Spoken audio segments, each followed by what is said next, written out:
Hello there, ladies and gentlemen, and welcome to another edition, fun-filled, action-packed edition of the Mr. Warren Hayes Show. I, of course, am Mr. Warren Hayes, and it is Thursday night.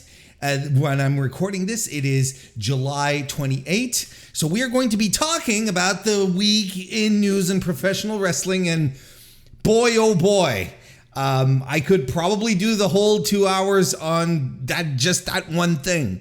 But no, there's other stuff to talk about. We got to keep the variety. We got to keep it fresh. So, this is what we're going to do. We're going to start off first and foremost by me thanking you for joining me here, for instance, on youtube.com/MrWarrenHayes. And by the way, if you are here on youtube.com/MrWarrenHayes, why don't you consider leaving a like and maybe even subscribing to the Mr. Warren Hayes Show?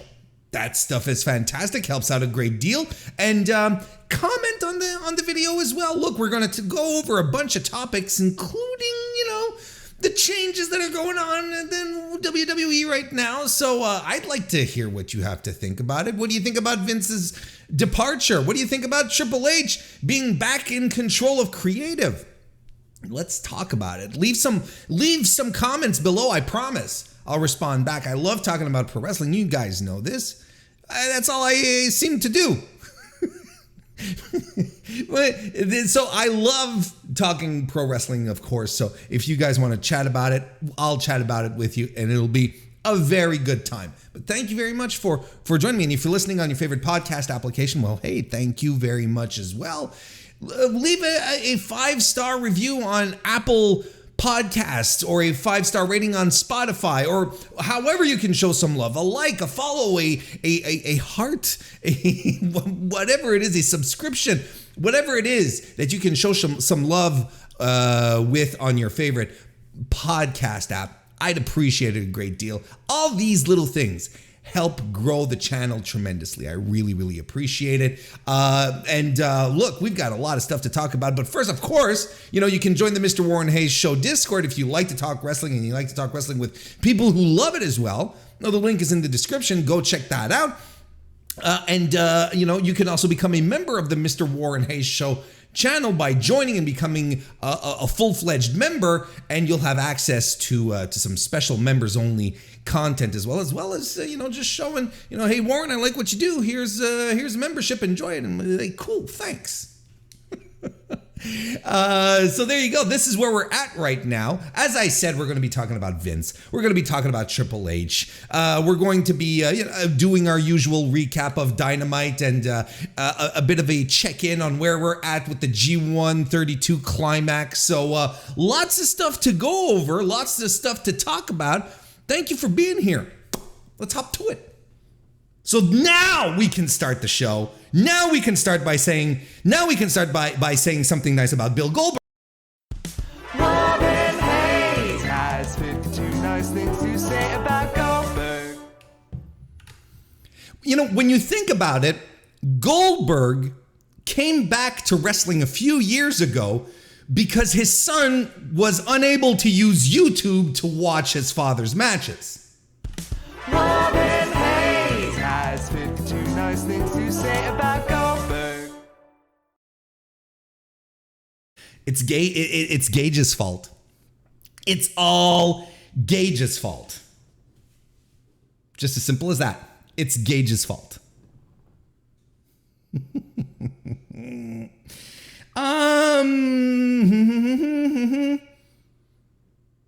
Let's start with some news.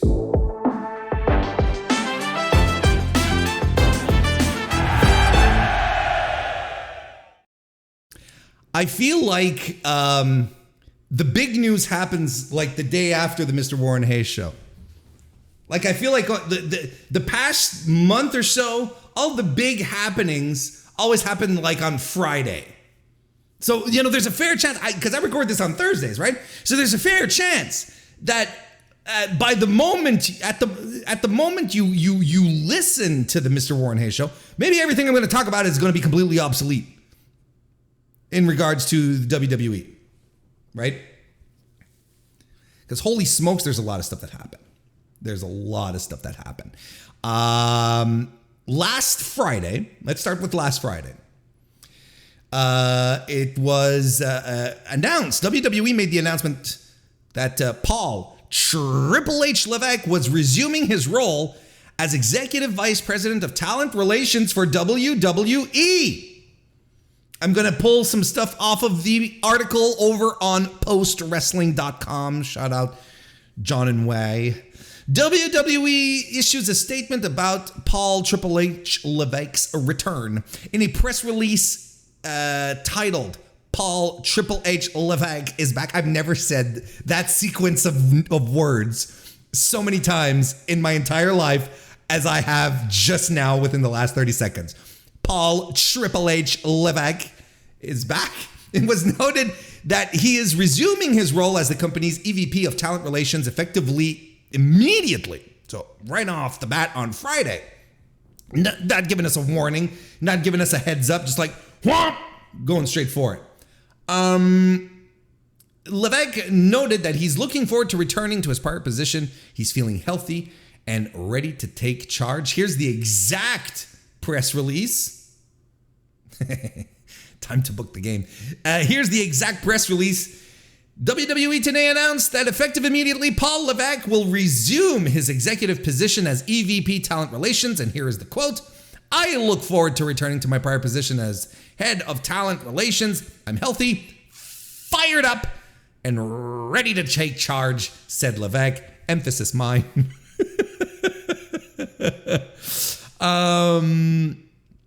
So huge news to kick off the to lead us into the weekend. I was excited. I'm like, okay, see, look, as many of you know, if you've been listening to the Mr. Warren Hayes show for a bit now, you know I'm very, very low on the WWE product right now, and I think it's understandable. I don't think the product is very good.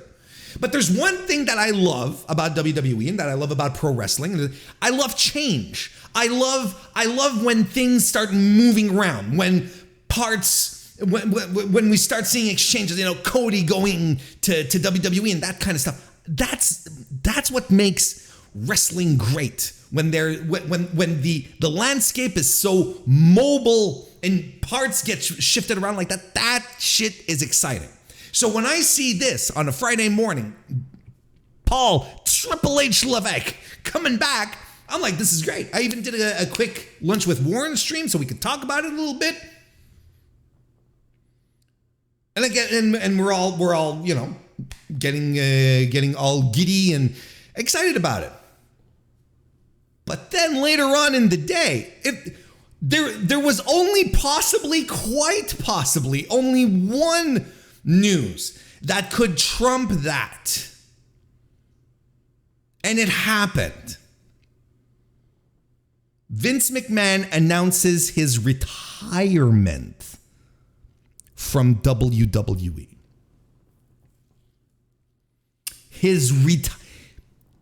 Gone. He tweeted it out. There was a statement. I couldn't believe it. I think my first reaction was, it's happening in our lifetime. Because you feel like Vince was just going to be there forever, right? But it happened. And, he didn't die in Gorilla. Like, nothing. He just, I announced my retirement. And this is off the Figure 4 online.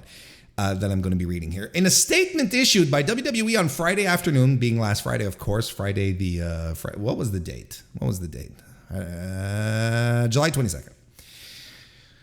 McMahon announced that he's retiring as WWE's chairman and CEO. WWE has confirmed that McMahon is retiring from all his roles, including no longer being head of creative for WWE.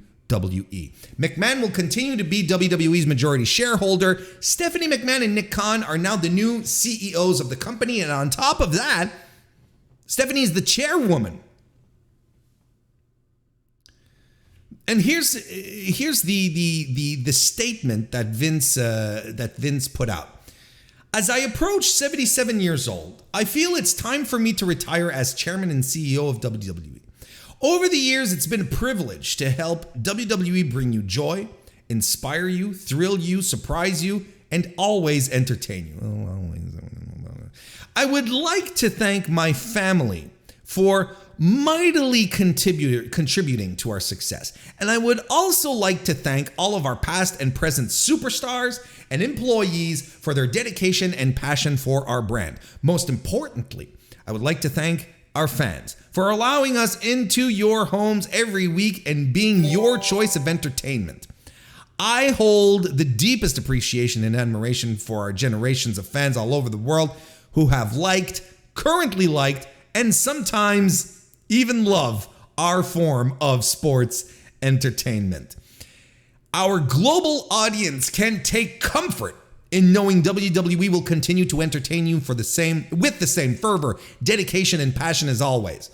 I am extremely confident in the continued success of WWE, and I leave our company in the capable hands of an extraordinary group of superstars, employees, and executives. In particular, both Chairwoman and CEO both Chairwoman and co-CEO Stephanie McMahon and co-CEO Nick Khan. As the majority shareholder, I will continue to support WWE in any way I can. My personal thanks to our community and business partners, shareholders, and board of directors for their guidance and support through the years, then, now, forever together.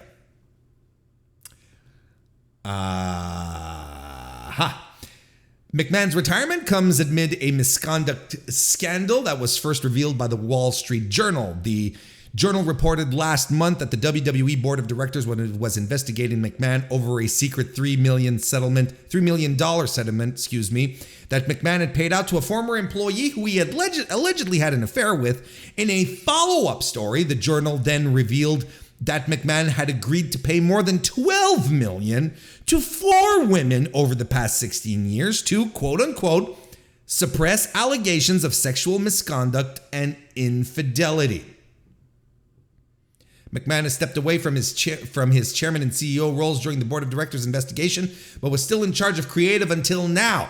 Stephanie McMahon has been serving as interim chairwoman and CEO. And he also sent an internal letter, and I'm seeing the super chat folks, give me a second here, I'm going to get to them. Here's the internal letter that he sent to WWE. To WWE talent to inform them of the news. Here's the full message here. To all WWE superstars, as I approach 77 years old, OMG, am I really that old? I feel if I'm 77 and I'm still using OMG, folks. Anyway, I feel like it's time for me to retire. I've thoroughly enjoyed sharing my passion, wisdom, and love of the business with you. No longer will you see the smiling, docile, level-headed, calm presence at Gorilla every week. That's obviously a rib on himself. Your dedication to WWE will ensure that our company will continue to grow and prosper. Our organization is nothing without you. You are WWE's only natural resource chosen to perform in front of a global audience. You are all WWE global ambassadors. All global and ambassadors are capitalized for some reason. Is that a position in the company? I don't know. Carry the WWE flag wherever you go. Wave it high and proud. And bust your ass to be all you can be as a person and as a performer. One other thing, I won't be with you, but I'll be watching. Remember to keep your hands up, grab a hold, and sell. By the way, SmackDown airs live tonight at 8 p.m. Eastern, 7 Central on 5. Vince.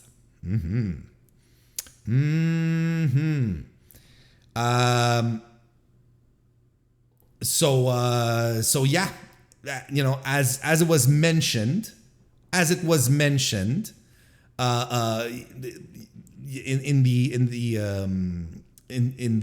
the announcement of Vince's retirement, WWE then on this Monday, July 25, they released a press release confirming all of these new changes. So they completely wrapped this one up.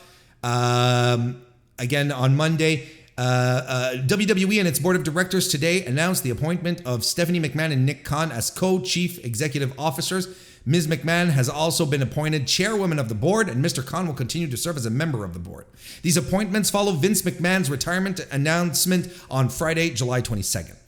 Quote, "We are grateful for the opportunity to lead WWE together with our unmatched management team," said Ms. McMahon and Mr. Khan. They said it together, right? You know, they rehearsed the lines, and then they were like, 1, 2, 3, go. "We are great.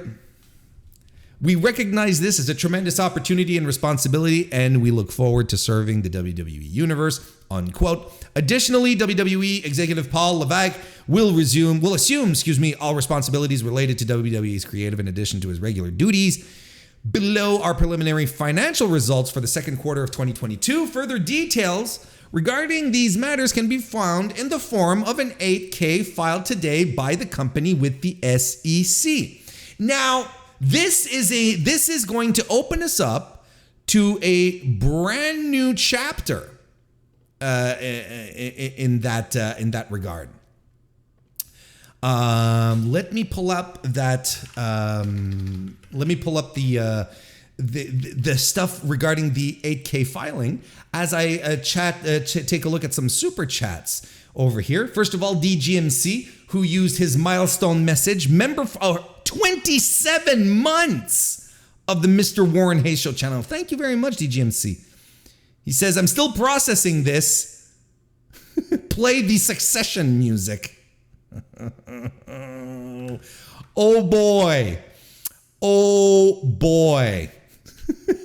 I need to get into Succession. I haven't started watching it yet, but I'm really, really excited. Like I feel like there's a lot of I feel like there's a lot of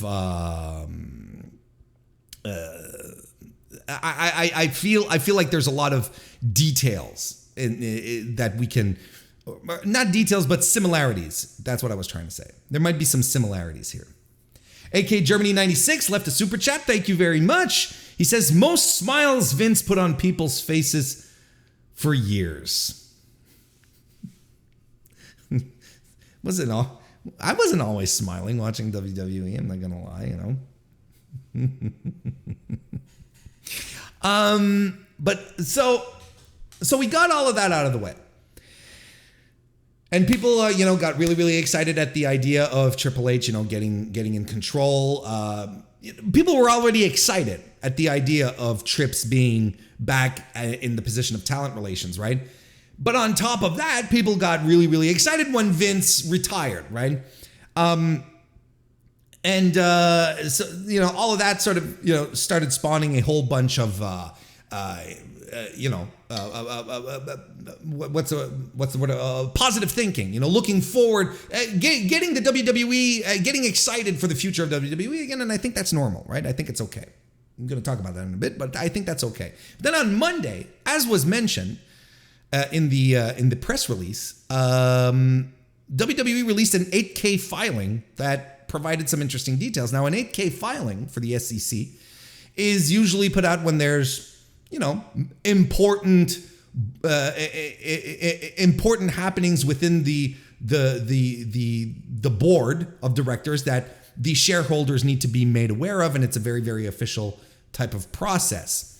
And the details that were gleaned out of this 8K were provided to us by our boy Brandon Thurston over at WrestleNomics. I cannot stress enough how much you should follow Brandon Thurston on social media, but on top of that, subscribe to the WrestleNomics Patreon. It is the best money you will spend following anyone on Twitter. Wrestling. Don't follow anyone on Twitter for money. That's dumb, by the way. But it's the best money you'll spend following anyone in wrestling, especially when it comes to analysis. Brandon is right up there. So in the 8K filing, WWE's preliminary financial results, which they put out in that press release, reported adjusted OIBDA of $92 million for the second quarter operating income of $69.8 million on revenues of $328 million. Brandon adds as an analysis, these financial results are higher than the consensus analyst estimates and my own.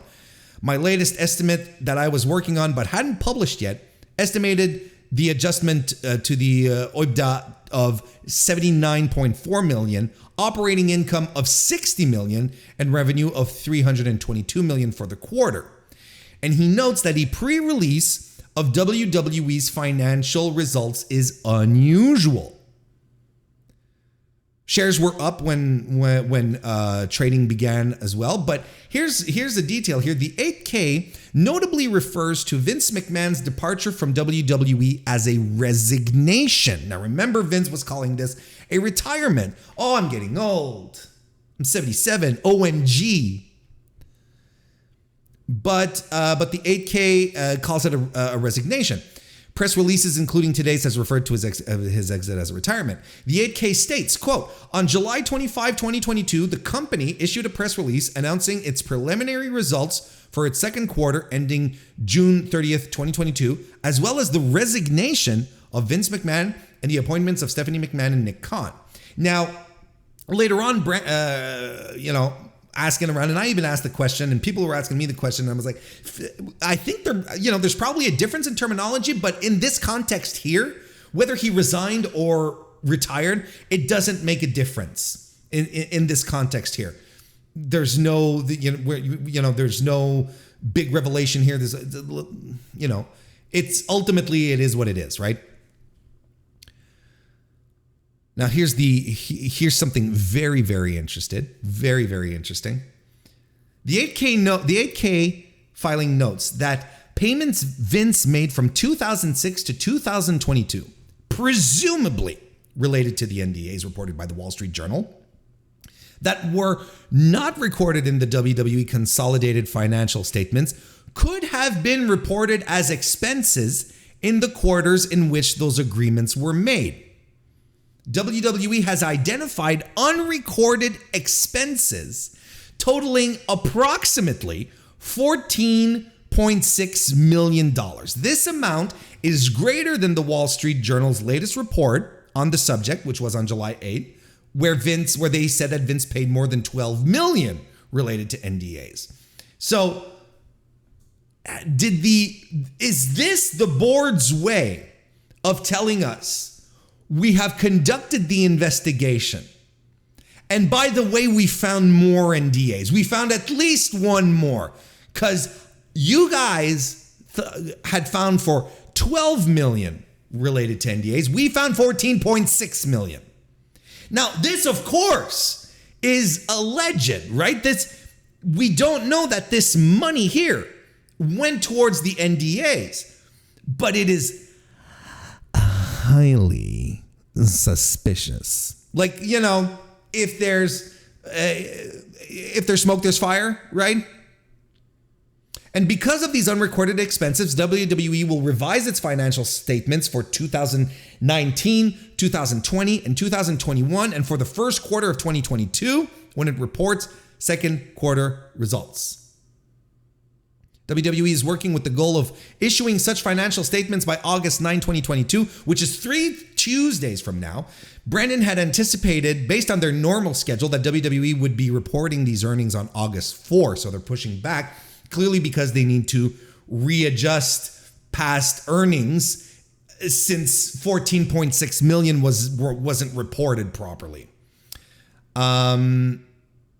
And Brandon pulls out here as well from the filing. He says, ominously, the filing notes WWE has also received and may receive in the future regulatory, investigative, and enforcement inquiries, subpoenas, or demands arising from, related to, or in connection with these matters. So while they're not saying specifically, all of this shit is directly linked to Vince's NDAs, while they're not specifically saying that, they are saying, well, you know what? Regulatory agencies have, and maybe will continue, or maybe will, or will be sending us requests for shit moving forward. We don't know, or maybe we do know, and it might be related to that, might not be. So that's super interesting. And that's clearly that is the most notable element to come out of this situation, right? Now, a lot of people have been saying, okay, well, Vince clearly is in deep shit because he's embezzling money, right? Now, from what I understand, I don't know if this is embezzling proper, right? Because embezzling would be, using funds from his company to pay whatever, but not disclosing them as expenses, right? Like that's, essentially what it is, something unrelated to the company. But since he has said that he wanted to, Vince has stated that he will reimburse those expenses. I don't think he's really in any trouble, because from what I understand, if as an executive you make an expense towards the company but don't necessarily report it, even if it's your money, if it's for the good of the company, it's okay. But I'm treading into water that I'll be honest with you guys, I'm not entirely well versed in it. Okay, I don't know what could happen to Vince moving forward, but this is a very, very damning scenario what he just popped into here, with the filing being brought out like that, and even late. So, but as I was saying just before I got off on this little tangent, as I was saying, since the filing, since the 8K said, hey, we might be getting some investigations into what we're doing. We may have to cooperate with these investigations. A little later on on that same day, on the same Monday of the 8K being filed, the Wall Street Journal reported that the SEC is inquiring into Vince McMahon's hush money payments. I'm going to read this article off of the Figure 4 Online. SEC, pronounce it correctly, Warren. SEC and federal inquiries into Vince McMahon's hush money payments drove him to announce his retirement from the company quicker, according to a new Wall Street Journal report. The report says that people familiar with the matter believe that McMahon chose to resign on Friday after the Security and Exchange Commission, the SEC, and federal prosecutors launched investigations into hush money payments that McMahon made to keep sexual relationships and sexual misconduct quiet. WWE filed their preliminary financial results this morning with an 8K filing, noting that $14.6 million in payments made by McMahon had not been recorded. The filing said that McMahon would pay the money back to the company, and previous financial statements from December 2019 through the first quarter of 2022 would be revised as a result. And it was even, if I'm not mistaken, the investigation from the feds essentially started 10 days ago from the day from last Monday. 10 days ago, the investigation had already started. It had been hush hush, and people were talking, Vince needs to retire, Vince needs to go, Vince needs to go. Hell of a story so far, folks. And I'm not surprised at this point. Like, if the Security and Exchange Commission is getting involved in this, then you can be damn sure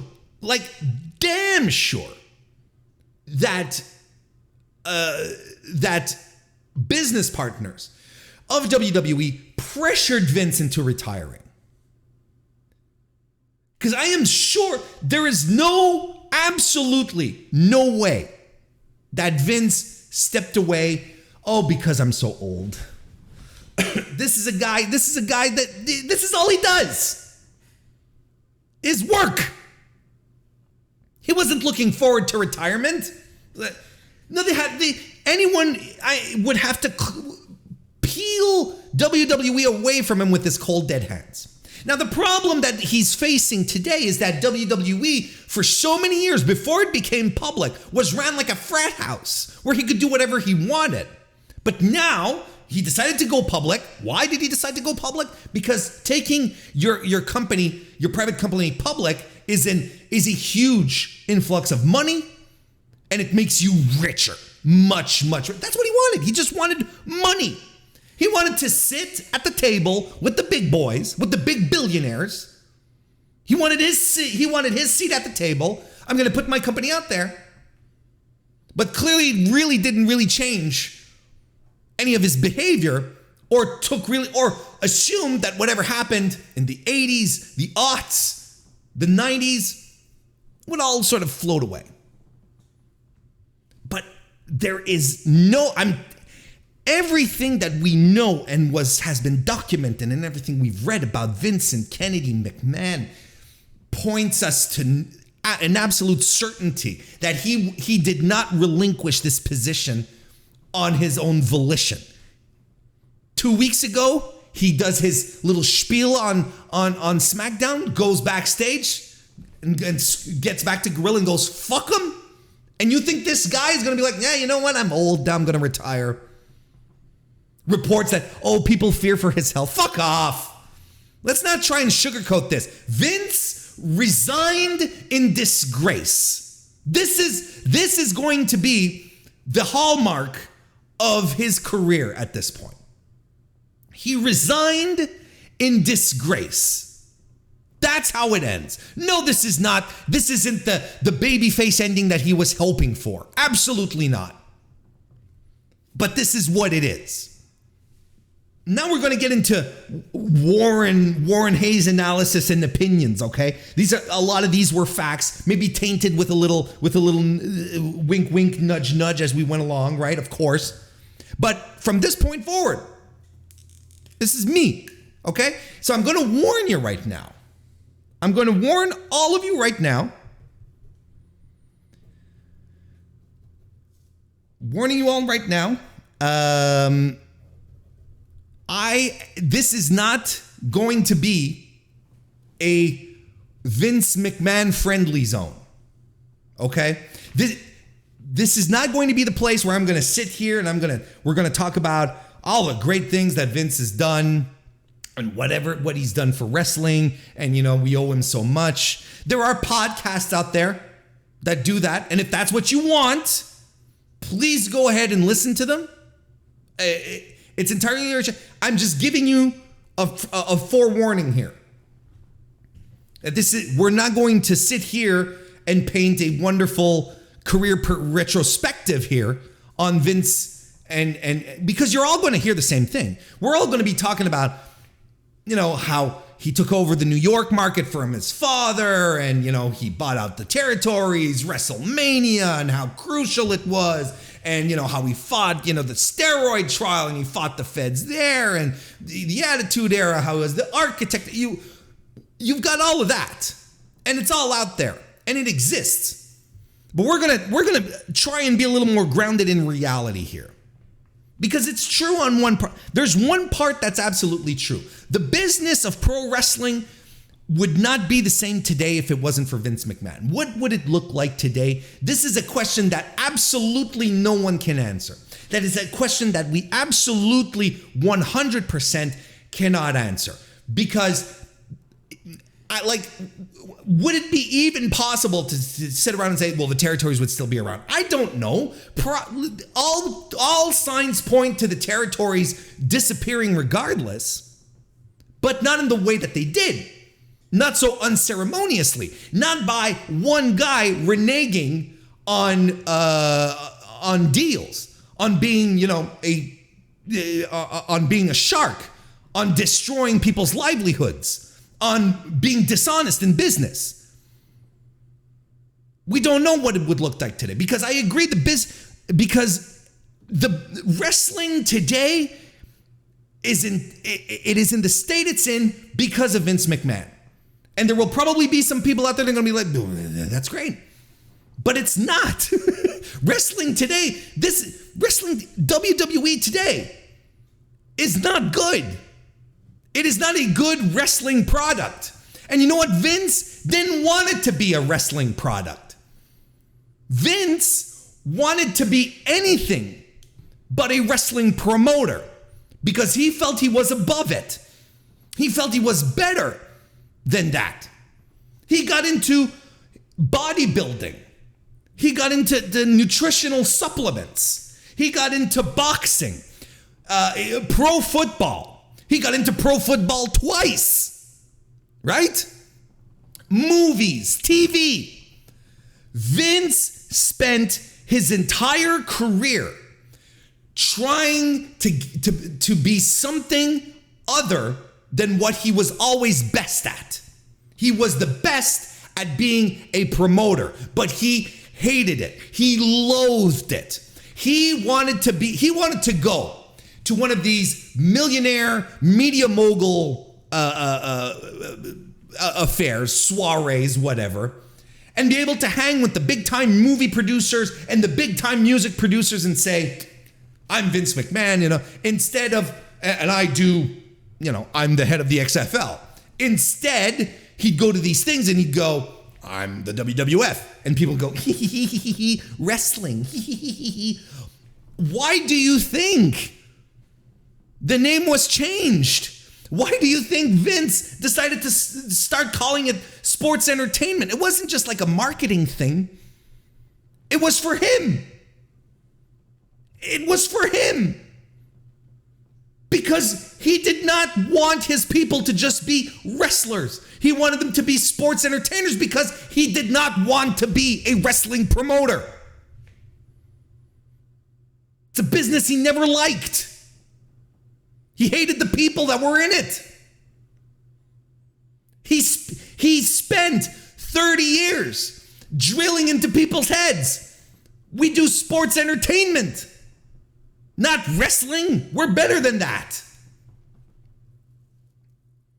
And to a degree, it worked with the fan base, because whenever I get into arguments about WWE online with people, they're like, well, wrestling, it's not wrestling, Warren, it's sports entertainment. I'm like, okay. It's hard to fault. Hard to find fault.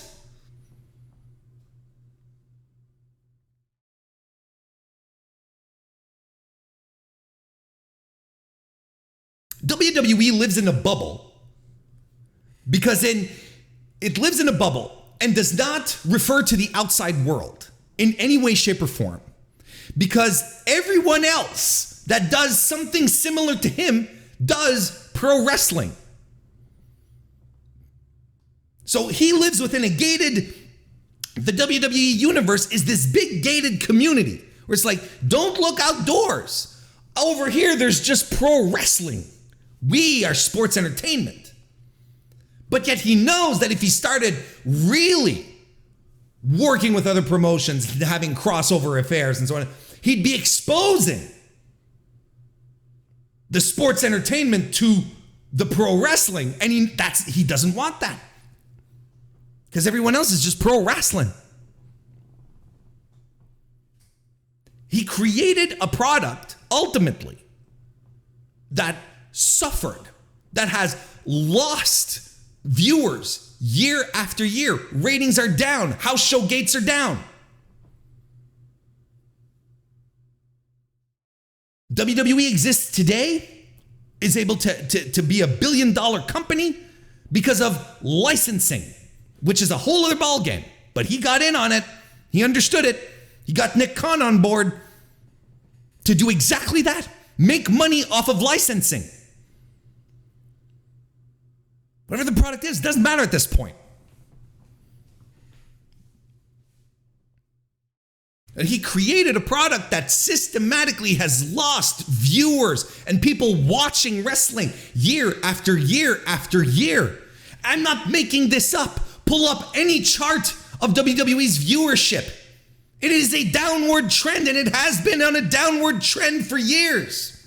You cannot sit here and tell me that wrestling is better off since Vince popped it. Vince was in the business of doing what was good for Vince and not pro wrestling. I implore you to read any books about the territories, about how the territories were exterminated.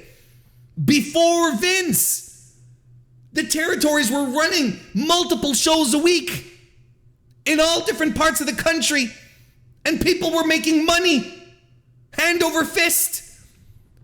They'd sell out Madison Square Garden on a monthly basis. What the fuck are you talking about? Wrestling is better off today. It's never been this popular. No, it actually hasn't. It has never been this bad.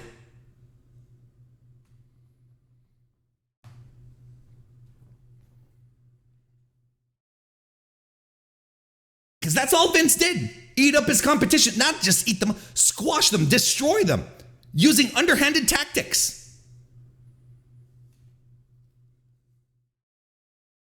Not going to sit here and try to convince me that the product is better.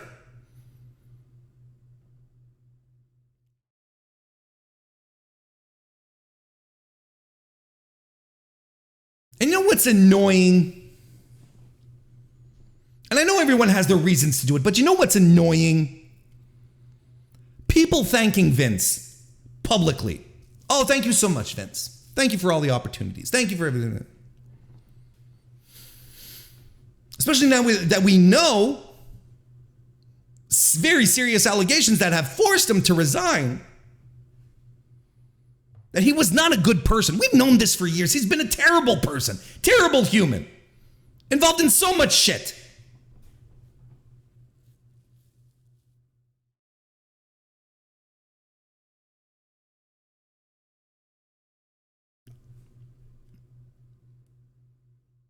There's people, there'll never be another Vince McMahon. I hope the hell not. There's just so many weird people, so many weird things. I saw Medusa, Alundra Blaze, on Twitter thanking Vince. I'm like, what are you thanking Vince for? Vince stifled your North American career because he wouldn't give women a proper spot. He sent you to Japan because that's the only place you could wrestle. Because he had Moolah breathing down his fucking neck, making sure that only her girls and herself got over. And Medusa's going to go on Twitter and say thank you for all the opportunities? I hope she was being sarcastic.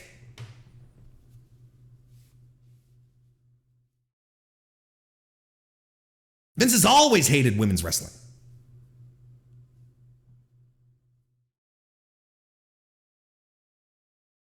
Especially back then. He brings in Aja Kong. At some point. And he says, and Aja Kong is like, yeah, you know what, she tries to book her. She's like, nah, that's not going to work for me, brother. So instead of dealing with her, he shuts down the whole women's division, sends everyone home.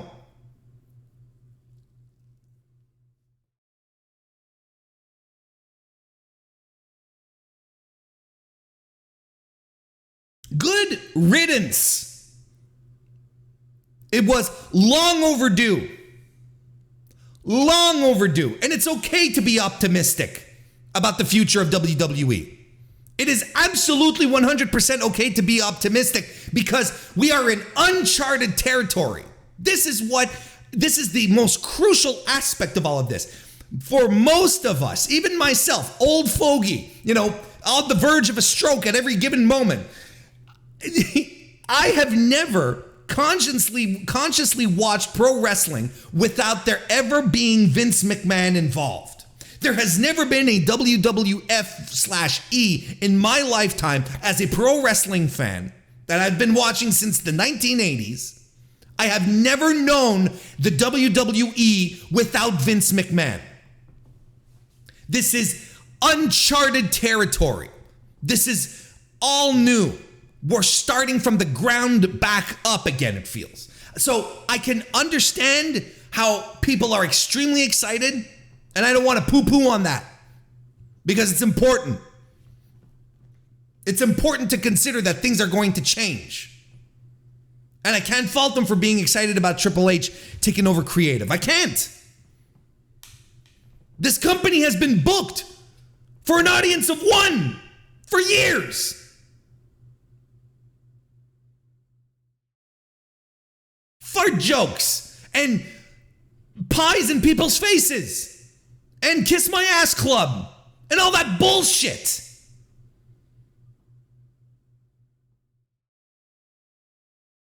One person, an audience of one,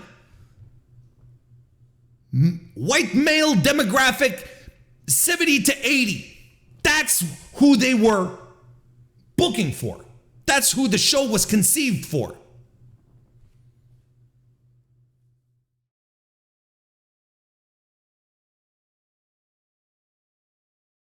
You should be optimistic. I'm optimistic. I'm excited to see the path that this is going to go down because this is all new.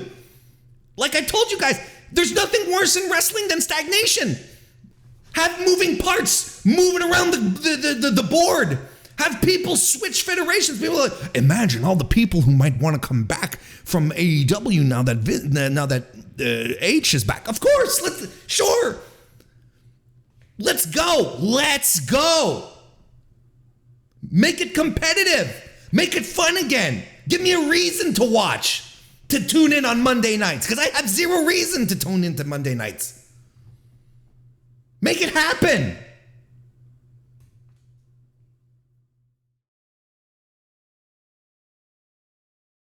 But we got to keep our heads screwed on straight. And I'm not saying this because of CM Punk's comments that are making the rounds and that people are losing their shit over.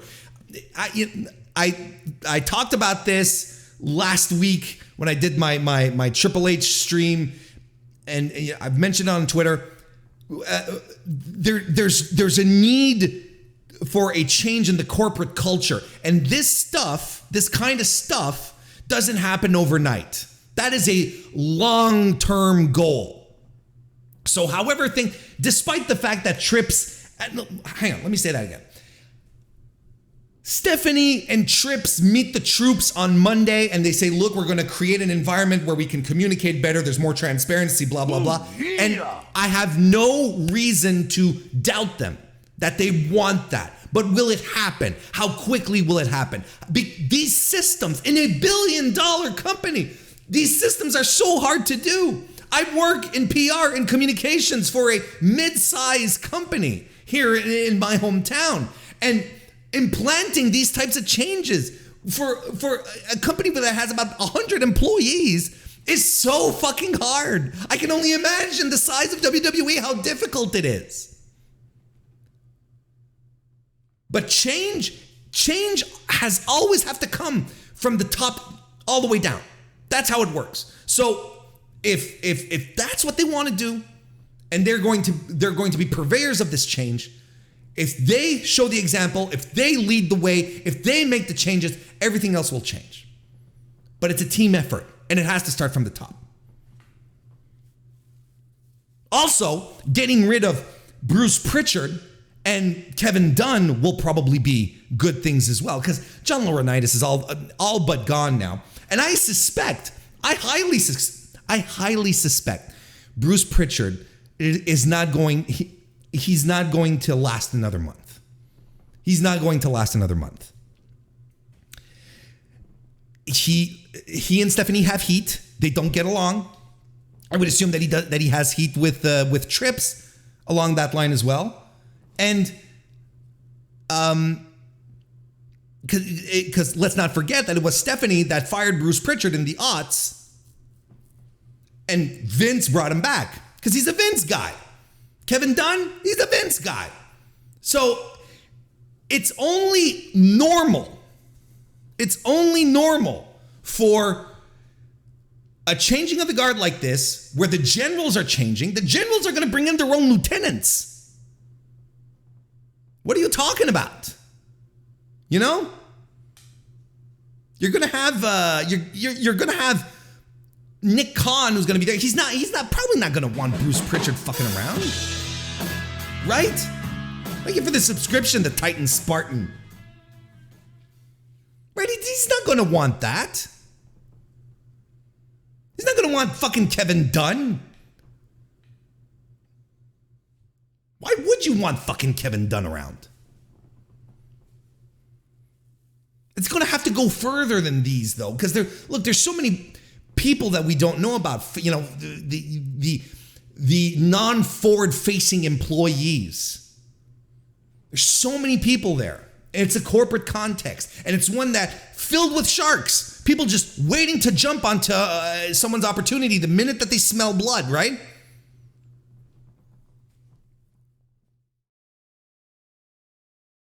It's exciting. I don't see tons of changes happening. I really don't.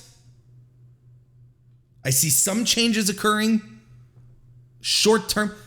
Nothing, like even on Friday on SmackDown before the SummerSlam, there's not going to be anything really huge, I don't think. But there we go. We're saying nothing huge, but for some reason, Seth Rollins and Matt Riddle is pulled off the card, and the injuries of work. Riddle is not injured at all. So what are they doing, kind of thing? You know, are we already starting? And you know, and I understand. You know, we're excited about Triple H because we remember the good days of NXT. I remember the good days of NXT. I loved NXT. NXT was more than a watchable product. It was the best.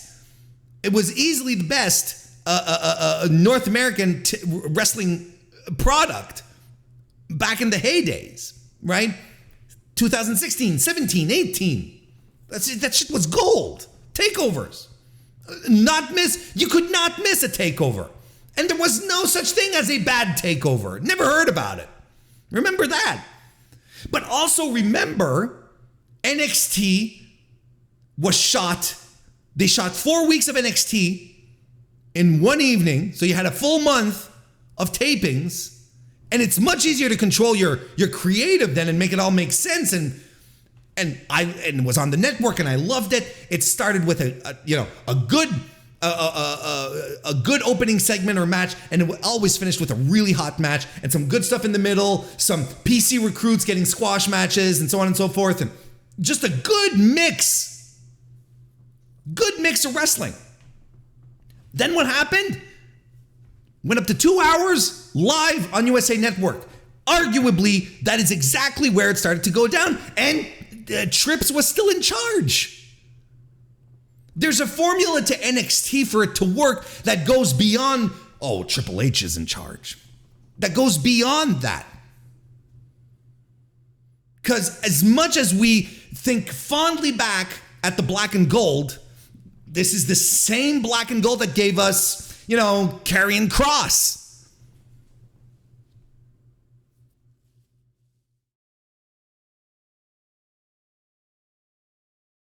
That ended up giving us, the weird Kyle O'Reilly, Adam Cole feuds. That was Trips. He was there. Triple H.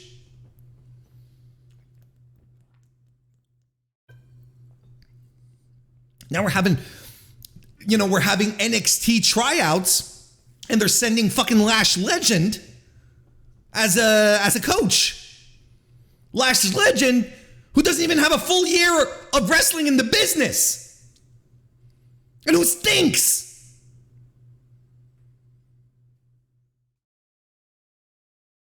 This is the thing. It's okay to be optimistic, but there are still patterns there. There's still stuff that still exists.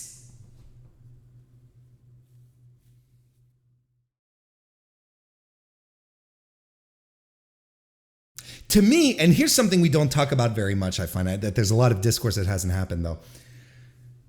My biggest question, the biggest question that I will have is, let's say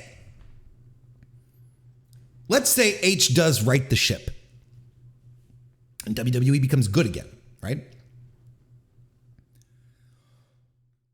How will that impact AEW?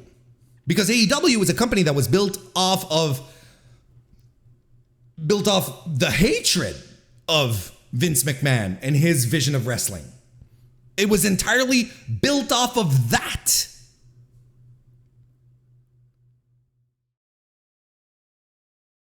What if you get rid of the outlying element here? What if you get rid of Vince?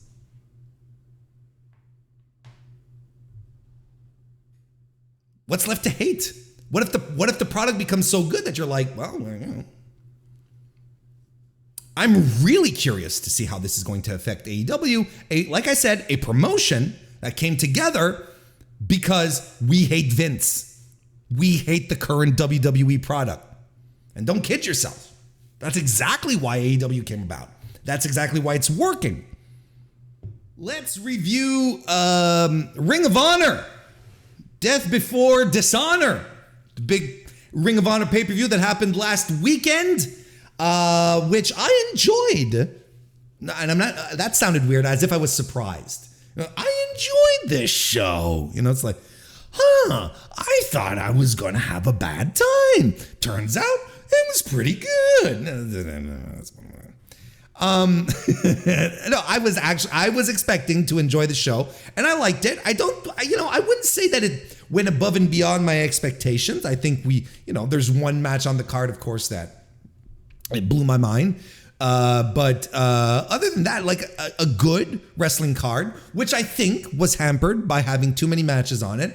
My theory going into Death Before Dishonor, before they started adding matches, like, look, we're going to get a nice little small, tight little takeover-esque card as opposed to having it bloated with a bunch of matches. It turned out to be a little more bloated than I thought. Of course, there's a lot of talking points. Let's go into it, if you don't mind, starting very quickly with the pre-show. Colt Cabana defeated Anthony Henry in a really fun opener. And I think, good for Colt if he was able to find a spot for himself, be given a spot on the Ring of Honor roster. I mean, it makes sense. He's associated with Ring of Honor. Anthony Henry, clearly something good is happening for him, because a couple of weeks ago, or not even a couple of weeks ago, I think last week he was tweeting like, I don't know how much more time I have to wrestle. This, I could be done. I think he was losing hope a little bit, but then he does this and he seems to have his passion reignited. He's back on Twitter saying, oh, okay, never mind. This is cool. Because Anthony Henry is an exceptional talent. This was a good opening match here. We had Arya Daivari, now known as Ari Daivari, and Slim J. There's a throwback to some old school Ring of Honor right there. They're known as the Trust Busters. They defeated the Shinobi Shadow Squad, Cheeseburger and Eli Isom. Fun little tag team match. Then we had a 6-man tag match between the Embassy, which is Prince Nana, who apparently has now purchased Tully Blanchard Enterprises from Tully Blanchard, and they're now known as the Embassy, or at least bringing that one back. That's an interesting little wrinkle there. I want to know what happened with Tully. I want to know what the deal here is. It's been very quiet on that front.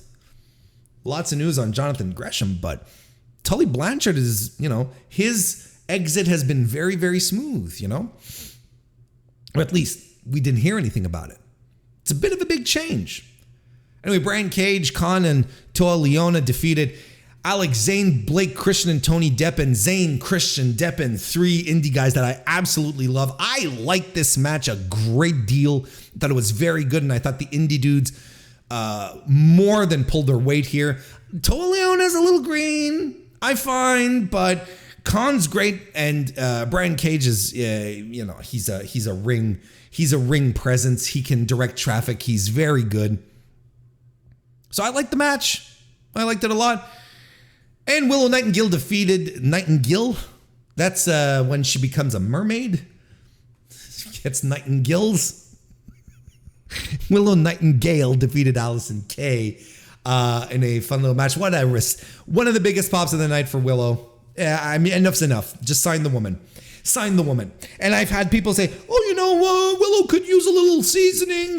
Yeah, but look at the reactions that she's getting. Look, people want to see this woman wrestle.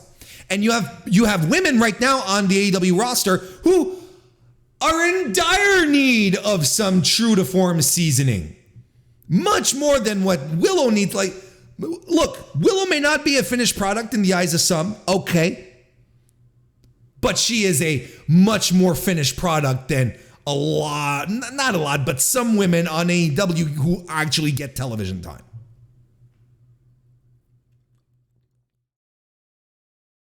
And that reaction alone. And you know what? I'm willing to bet that the people who argue that Willow still needs seasoning, are the same type of people who will argue that, oh, well, you don't necessarily need to have your in-ring down to be a great in-ring worker to get over, right? Because Willow is over.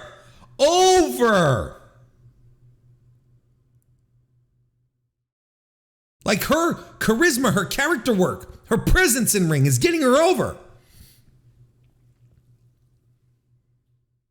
So enough with this seasoning bullshit. There's no reason why she shouldn't be signed. Let's get on to the main card now. Started off, to everyone's shock, with the Ring of Honor World Title match. We're like, holy shit, here we go. And I was like, oh, Claudio's losing. Like, you wouldn't want to end the show on a sour note, right?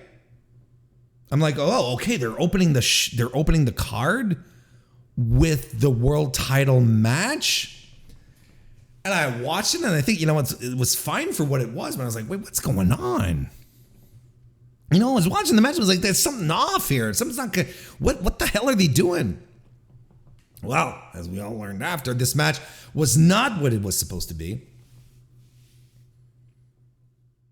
Because we learned afterwards that Jonathan Gresham got into a bit of a fight with Tony Khan. Look, he reportedly wanted out of his Ring of Honor AEW contract, and he cussed out Tony Khan, apparently. He had a heated conversation with the AEW boss before his championship defeat to Claudio Castagnoli at Death Before Dishonor. Sean Ross Sapp of Fightful tweeted the report with a story on Fightful Select, saying there was a conversation that involved Gresham, quote unquote, cussing out Tony Khan. The reporting comes after Gresham deleted his Twitter account. He also raised eyebrows during the pay-per-view when he came to the ring without his usual gear, including the octopus mask. The championship match was the main card opener and lasted a smidge over 10 minutes. Thank you very much for all of that over the guys over at Post Wrestling for that report. And people really took offense to this. A lot of people, what the hell is he doing, so on and so forth. And I'm like, hey, wait a second. Look, the guy wanted out of his contract, and he got mad at Tony Khan because probably was like, look, what's the plan? What are you doing with me? I can understand a guy like Jonathan Gresham, who carried this company, carried the title proudly when Ring of Honor was in complete and total limbo. Gets purchased, and he's talking with the boss, and he's like, they probably have some plans, some schemes set up, and we don't know what happened. But clearly whatever was transpiring, Gresham was not happy and was like, fuck you, I'm out of here. So I cannot but not support that. I mean, it's surprising, don't get me wrong, but I'm okay with this. Just like I'm okay that Mercedes and Trinity were like, nah, we're walking out. We know what we're worth. We're gone. Kind of thing. Why aren't people approaching the same with Gresham? Is it because he cussed out Tony Khan, and Tony Khan is Booker of the Year, right? He's so beloved. You don't say nasty things about Tony. Like, if the guy knows what he's worth and he walks out and he says, I want out of my contract, fuck you.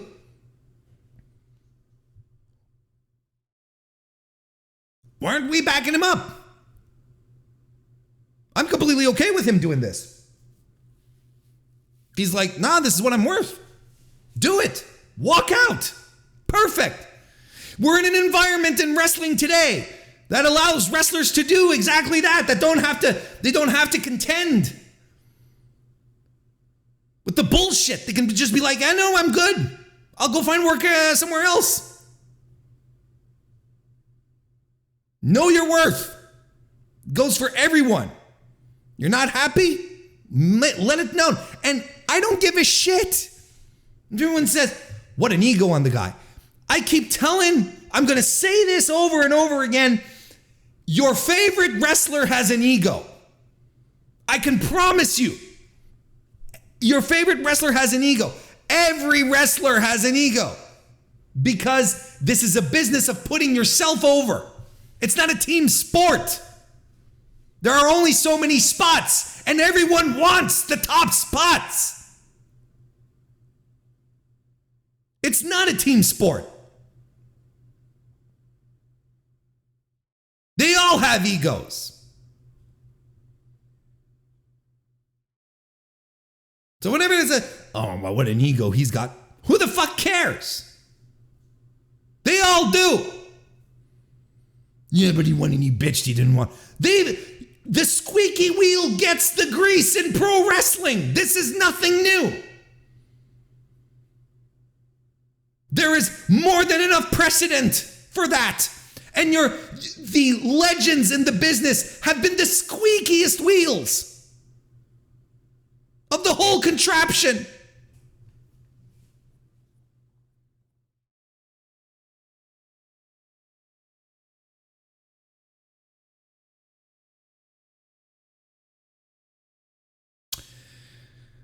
But,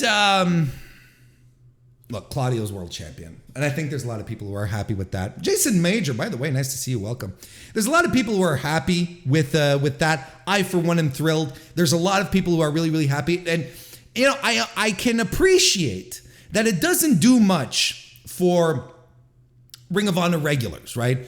People who have been with the product for a while and who know the stars previous to Tony Khan purchasing, and now they're like, what's going on? I know there's people who are like, what the fuck is going on? Look at all these outsiders coming in. And I can appreciate that, but it's new leadership, right? This is something, again, kind of like when just a few minutes ago when we were talking about, Nick Khan coming in and becoming the new guy in charge. He's going to put in his lieutenants. Tony Khan's going to do the same thing here as well. And look, if I'm Tony Khan and I'm the owner of Ring of Honor, right? I just don't want to build it back up, right? I want to make it bigger than it was. I want to make, you don't want to be content with what you had. You want to build it up. You want to make it bigger. I have access to my AEW stars. Why wouldn't I use them on my other promotion, right?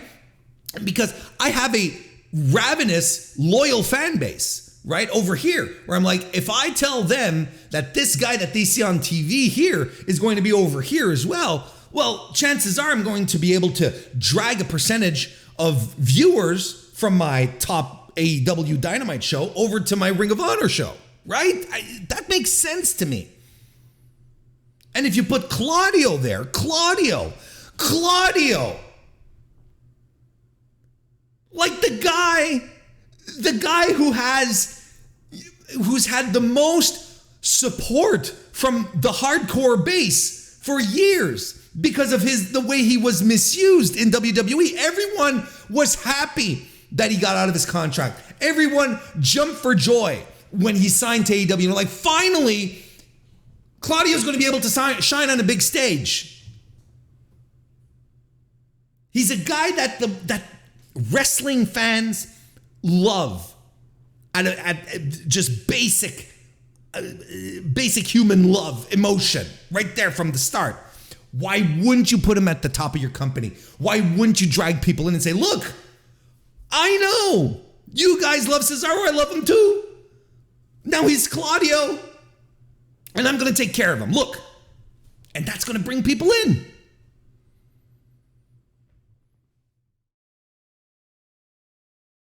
The brand doesn't even have TV yet. You're entirely based on pay-per-views, irregular pay-per-views at this point, right? Quarterly at this point. Well, we got one in April, one in July, right? Those are 2 separate quarters. Why would you not get the biggest hardcore favorites from your brand onto this one here to drag attention? FTR, there wasn't a big surprise that they'd be on this show. Claudio winning, not a big surprise either. Because until he starts running regular TV where he can create Ring of Honor stars or bring back some Ring of Honor stars and have the time to build them properly for the Ring of Honor audience that will be tuning in, he's got AEW guys at his fingertips. Bring them in, use them. That's how you're going to drain the eyeballs. And you know what? I will even argue this.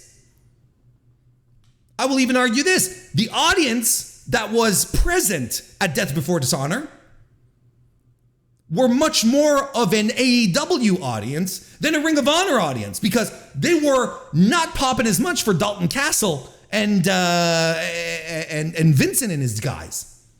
What were they called? The Righteous. But the AEW guys, they got the reactions. Of course, you'd want Ring of Honor to live on its own merits, produce talent there, as opposed to always depending on the AEW guys to come in and save the day. Sure, but like I said, until you have to, if all you have right now is pay-per-views where you need to draw people in, use your big stars, bring them in. That's how you get the buys. Then when you have TV, you create a more diverse, solid roster made up of, Ring of Honor guys and, like Dalton Castle types and Josh Woods and so on and so forth.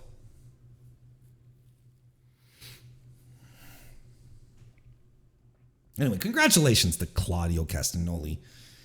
It's a good call.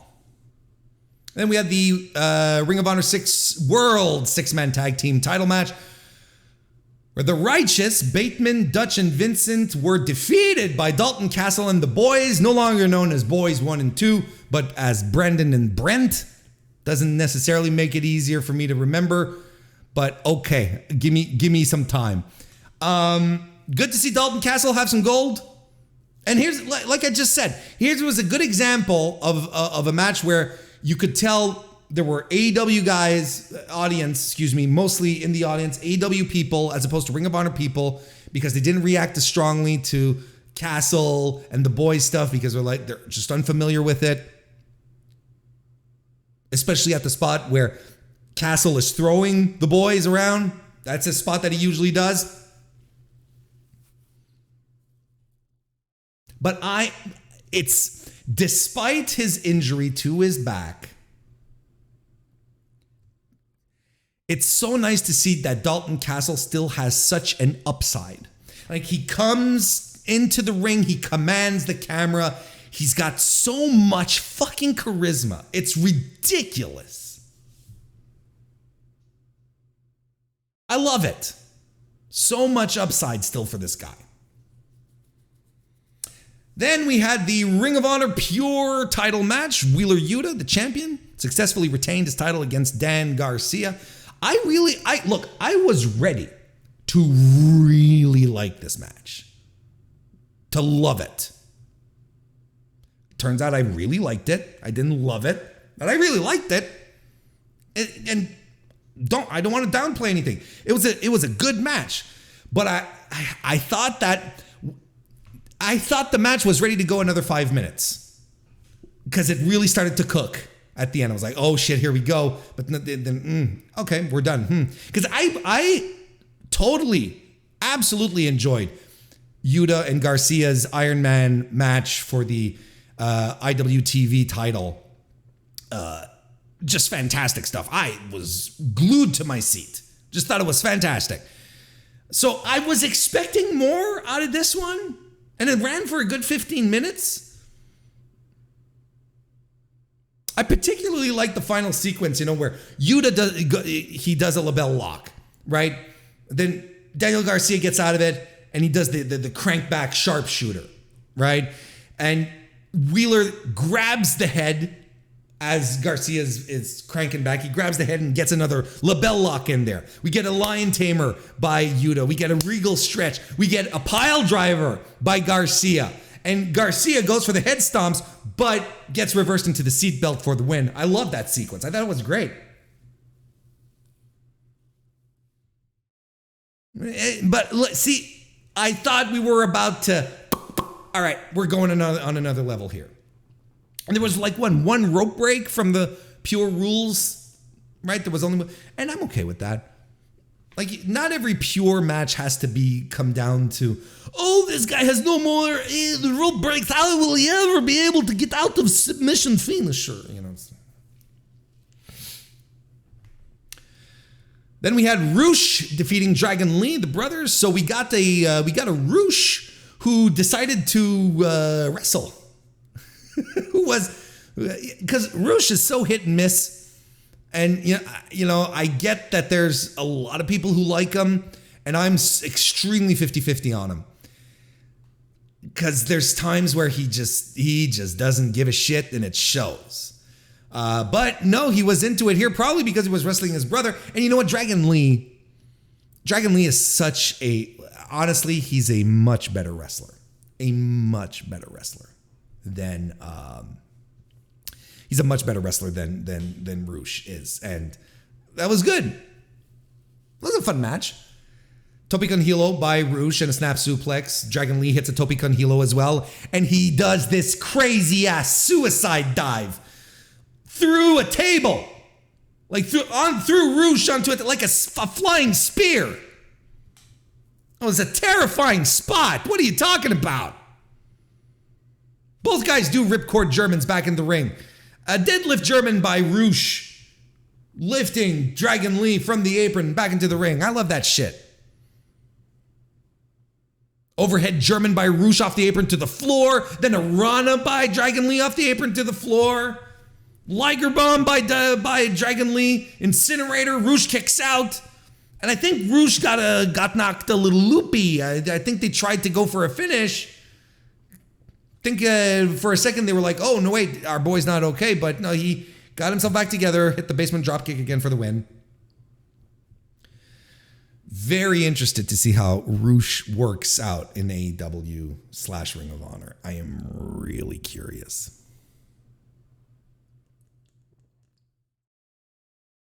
Ring of Honor Women's World Title match followed, where Mercedes Martinez retained her title against Serena Deeb.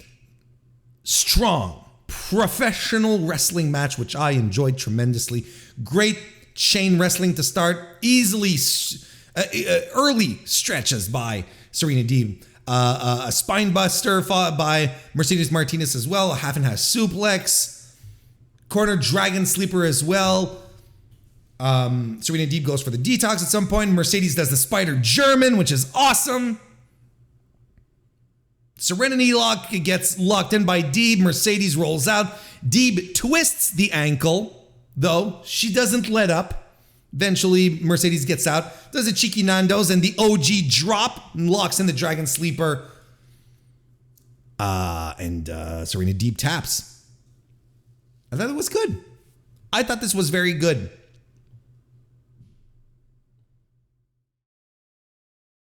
The Ring of Honor World Television title match then happened. Samoa Joe successfully retained against Jay Lethal, and I was a little surprised here. I thought this was going to be a coronation for Lethal. Apparently not, but I could not wait for this affair to be done, and I'm glad it's done. Because even on Dynamite, Jay Lethal wasn't even talking about Samoa Joe anymore. Hopefully this one's buried, because I was bored to tears with it. This had to come to a head. And look, I like how chaotic it got before the bell, right? There was nothing else that happened like it on the card, with Joe coming after Lethal. He hits the Olay kick, and Lethal and Satnam Singh, they Pillmanize Joe's arm, which allows Lethal to work it throughout the match, right? Once it officially starts. Joe, he's a scary dude, man. Like when he dives and he flips Lethal over with the lariat, you're like, Jesus, this guy. He's always been frightening. Jay Lethal tries a muscle buster, doesn't work. He does connect with a lethal injection, but Joe kicks out of it. He hits a Uranagi. Next thing you know, Sanjay Dutt is there. He's distracting. Lethal uses the belt to plant Joe across the face, covers, but Joe kicks out. He goes for he being Jay Lethal, goes for the lethal injection again and gets countered. Joe locks in the Coquina clutch. Do we still call it that? Anyway, that's what he did. He got the win. I was surprised. I really thought that it was going to go another way. Shows how much I know.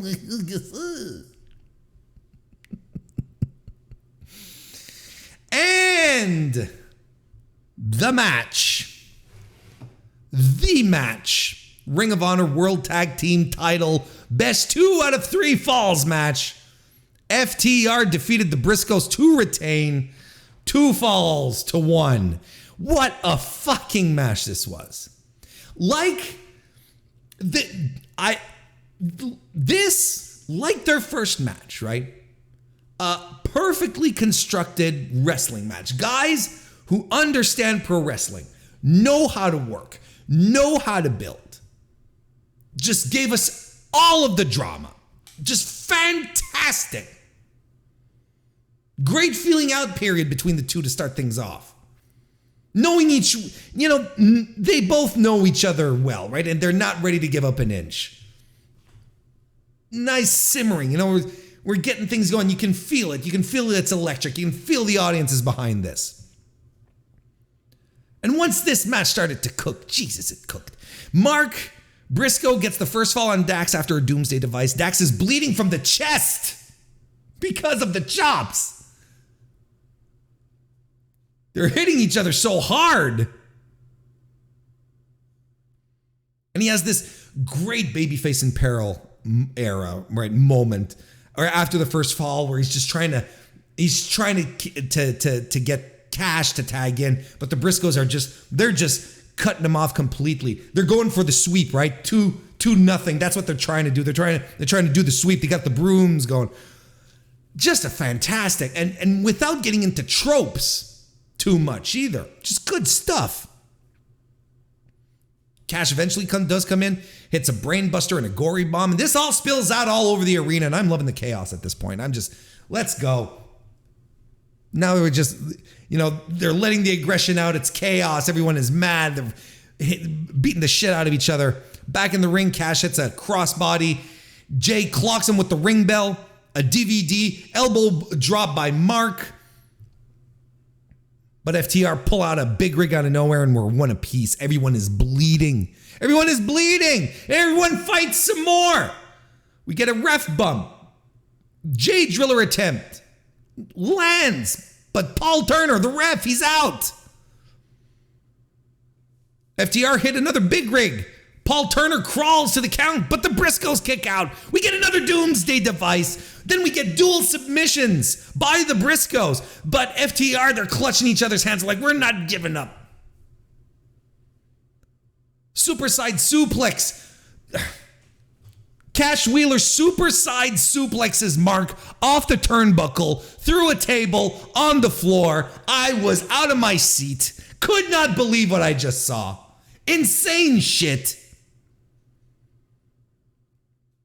Jay Driller on Dax. Dax kicks out. And he hits a top rope pile driver on Jay Briscoe. Just nasty stuff. Gets the win. Brilliant match. It's going to be another match of the year candidate for them. People are going to be talking about it, putting this one on their list too.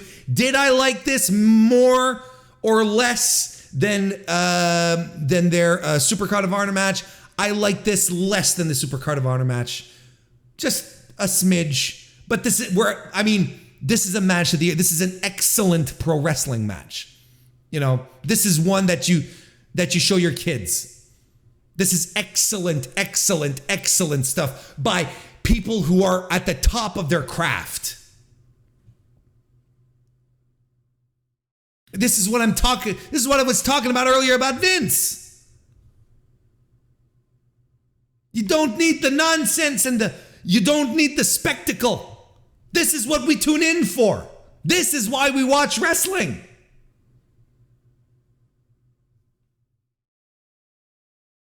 Just amazing stuff.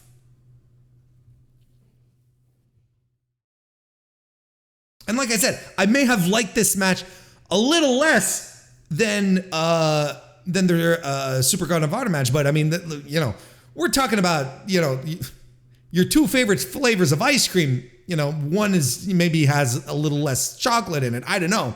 Whatever makes ice cream good for you, right? We're splitting hairs at this point. But if you ask me to choose, you put a gun to my head and say, the only way I will not pull this trigger is if you pick. Well, I'm going to pick the Supercard of Honor match. Great stuff. And a good card. I thought there was a little too many matches on. I'll come back to my criticism of last week. And I think it holds. Yeah, I think whatever Tony Khan wants to create with Ring of Honor, it will eventually take shape once he gets TV. But right now, and for all the reasons that I understand that I enumerated at the start, right? Because he's using a lot of AEW guys, because he's booking a lot of matches, it feels like an extension of AEW and doesn't feel like its own thing yet. I think one of the ways he could do it, make Ring of Honor feel more special, leaner cards. You don't need to book. I don't think nothing really outstayed its welcome, but I don't think we really needed Rush and Dragon Lee. I don't think we really needed the trios match either. You know, the trios match was fun for what it was. Rush and Dragon Lee was fantastic, don't get me wrong. And then the pre-show, like a card that started off so lean garnered so much bloat. And I think that could be a way for Ring of Honor to distinguish itself from its AEW counterpart. We're leaner, more precise, laser focused.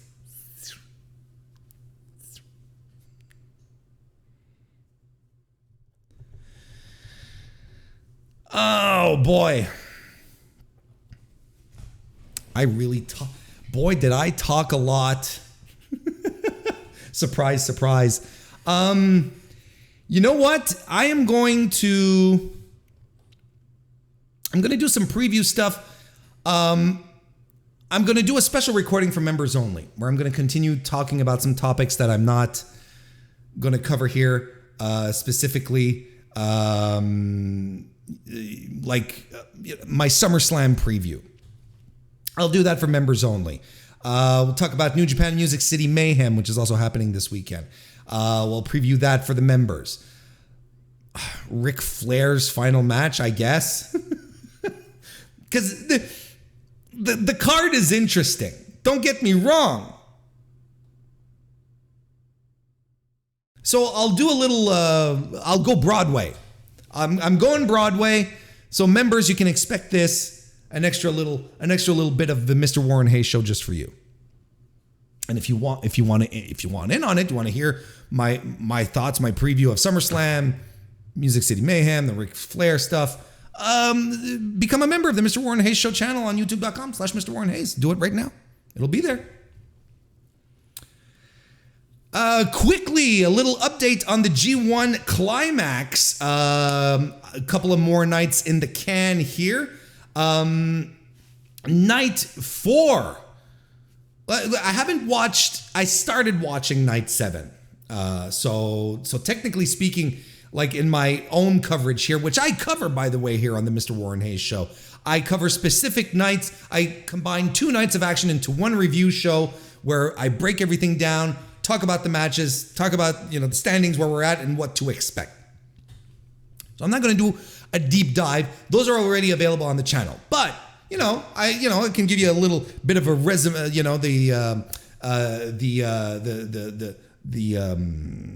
what's the word I'm looking for? the abstract, a little summary. There we go of the G1 here. Night 4 is where we left off from last week. Had two really good matches on it. Shingo Takagi versus Yoshihashi, which was absolutely fantastic, and Jay White versus Tomohiro Ishii. Two great matches on night 4, and Aaron Henare working his ass off against Zack Sabre Jr., but like really working harder than anyone in of the prelim guys that are in the tournament so far. Just great stuff. I recommend night 4. I think I thought it was pretty good. Night 5 had a great Hiroshi Tanahashi Tetsuya Naito match with a shocking surprise win, with Tanahashi going over Naito. Naito, who is in the doghouse right now with 2 losses, no wins so far. And as we've been saying about the G1 this year, there's only 7 people per block, so a second loss can be very, very detrimental. Naito's in a bit of a problem. But as I spoke about on my review of Night 5, I have the impression, I have the feeling that Naito is going to mount a comeback. I don't think he's going to stay 0-2. I think he's going, he's definitely not going to stay 0-2. He's going to win the rest of his matches. But because I think he's wrestling on the last night of block action against Zack Sabre Jr., who currently is in the lead of the block. I think that's where they're heading. I think Naito is pushing forward to get that. But look, you can get all that analysis right there on my G1 recap of nights 4, 5, and 6. And a lot of surprise victories on night 6. Chase Owens defeated the Great O'Khan, which was a bit of a shocker. And Dave Finlay over Rock Hard Juice Robinson in a fantastic match, like a top tier, top level match. If anyone wanted to add that to their match of the years, I wouldn't be surprised or angry or disappointed. I wouldn't raise a stink out of it. It was great.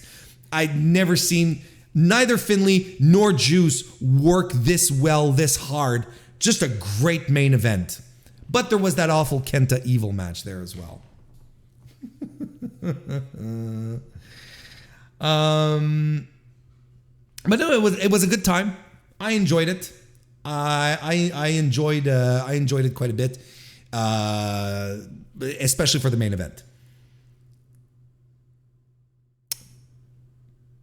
So we're moving forward. We're on to night 7, which happened earlier today. Then we've got night 8, which is going to take place on July 30th. Well, first of all, the matches that happened today on night 7. Again, I haven't watched them yet, so I can't. Well, I watched 2. I watched Will Ospreay defeating Yujiro Takahashi, the Tokyo Pimp. And of course, leave it to Will Ospreay to get a good match out of that sack of shit, Yujiro. Bad Luck Fale defeated Toru Yano in a match best left to the sands of time. Hiroki Goto defeated Aaron Henare, and Tomohiro Ishii defeated Tama Tonga. I'm excited to watch those 2 matches there. Night 8 will be on July 30th from the Aichi Prefectural Gymnasium in Nagoya. We'll be seeing David Finlay versus Shingo Takagi, Tom Lawler versus Jonah, Sonata versus Great O'Khan, and Hiroshi Tanahashi versus Zack Sabre Jr., which should give us a really good indication, this match here, as to where we're going in Block C. Then the very next day, on July 31st, night 9 of the G1, we'll actually have 5 block matches on this one. We're going to start packing them in more. A block will be represented twice. First by Jeff Cobb versus Lance Archer, and Kazuchika Okada versus Bad Luck Fale. We'll have D block action with Yoshihashi versus Juice Robinson, Jay White versus Chase Owens in Block B action, and Tetsuya Naito versus Evil to wrap it up the night for Block C. And then August 2nd, At the Hamamatsu Arena, Tomohiro Ishii versus Great Okan and Tamatanga versus Sonata will be B block matches for the night. Tom Lawler versus Toru Yano for Block A. Block C will be represented by Hiroki Goto versus Kenta. And David Finlay versus Will Ospreay to wrap it up for D block on August the 2nd. Of course, if you want more fantastic G1 coverage, be sure to subscribe to my channel right here or on your podcast apps as well. You'll get continuing, ongoing coverage of the G1. And it is my pleasure to deliver it because the G1 is exciting. It is the best time of year. It is really the best time of year. Let's go ahead and wrap this up by reviewing AEW Dynamite Fight for the Fallen from the DCU Center in Worcester, Massachusetts. Worcester, because no one really calls it, I think it's only outsiders that call it Worcester, right? I'm pretty sure. It seems to me I always heard it being pronounced Worcester, Massachusetts, right? Anyway. The AEW World Interim Title match. Good. Look, you know what? I'll tell you one thing. Story bumps everywhere here. Angles developing. What a fantastic evening of AEW Dynamite that had the matches, but on top of that, just great continuity.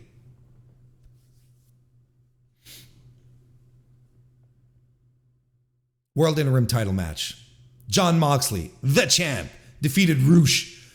Again, you know, I just want to, as I said earlier for the Ring of Honor stuff, I know a lot of people are really, really high on Roosh, but, you know, I'm not. I'm very 50-50 on him. If anything, I'm indifferent to Roosh. He's not the guy that gets it going for me. But he's a bat out of hell in this match who attacks Moxley before the bell, splashes in the corner in a drop kick. He works Mox on the floor, who blades fairly quickly in this match on top of that. Suicide dive by Mox and a snap suplex on the floor.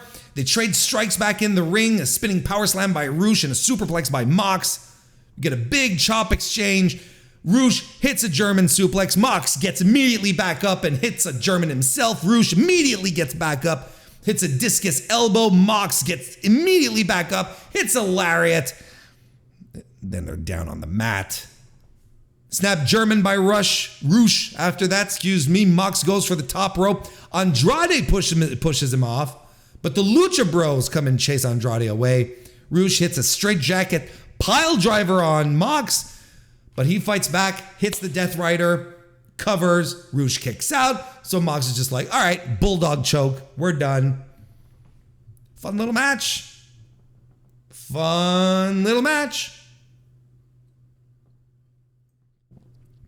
That's the good thing about AEW. I say it so often, but it's really the trademark. It always starts with a hot match. Afterwards, Chris Jericho comes out with a few members of the Jericho Appreciation Society, and Jericho prattles on, and Anna Jay is there as well, and she confirms that she's in the Jericho Appreciation Society. Anna J-A-S, Anna J-A-S. She's looking out for herself first and foremost now. It's all about her. She's what did she say? The sexiest, the toughest, and I can choke all of yous out, or something like that, right? Jericho goes on and on and on about having his nose broken and having barbed wire cut from out of him, and challenges Mox for the interim world title at Quake by the Lake.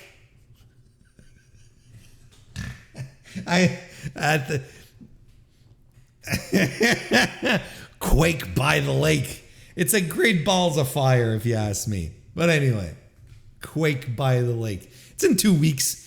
Mox says he hates Chris Jericho and he hates this sports entertainment bullshit. Mox is me.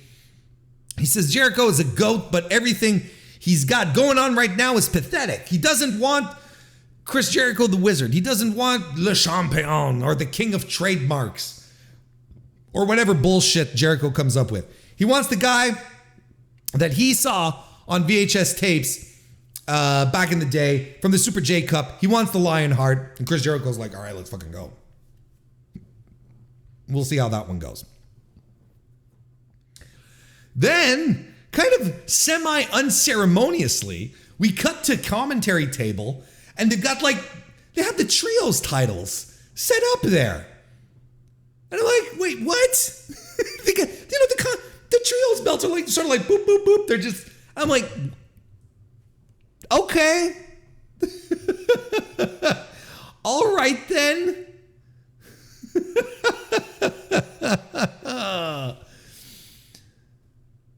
And I'm very curious. I'm very, very curious as to how this was, because they just dropped the news. And hey, by the way, here they are, the trios titles. People have been wanting them for years. Well, not for years, but, well, yeah, for years at this point. Practically, the minute that AEW was created, it's like, yes, let's go for trios. It's like, wow, all right. Look, it's been a long time coming. It's been a long, long time coming, and it's something that a lot of fans have wanted. We're doing it.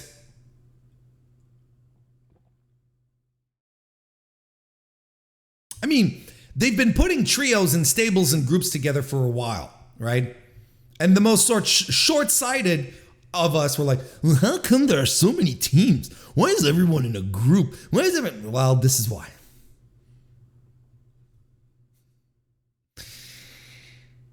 FTW title match, Ricky Starks defended against Danhausen.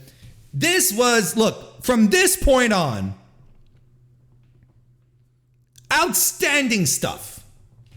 Quick little squash match where Danhausen, the best offense he gets in is a Northern Lights, right?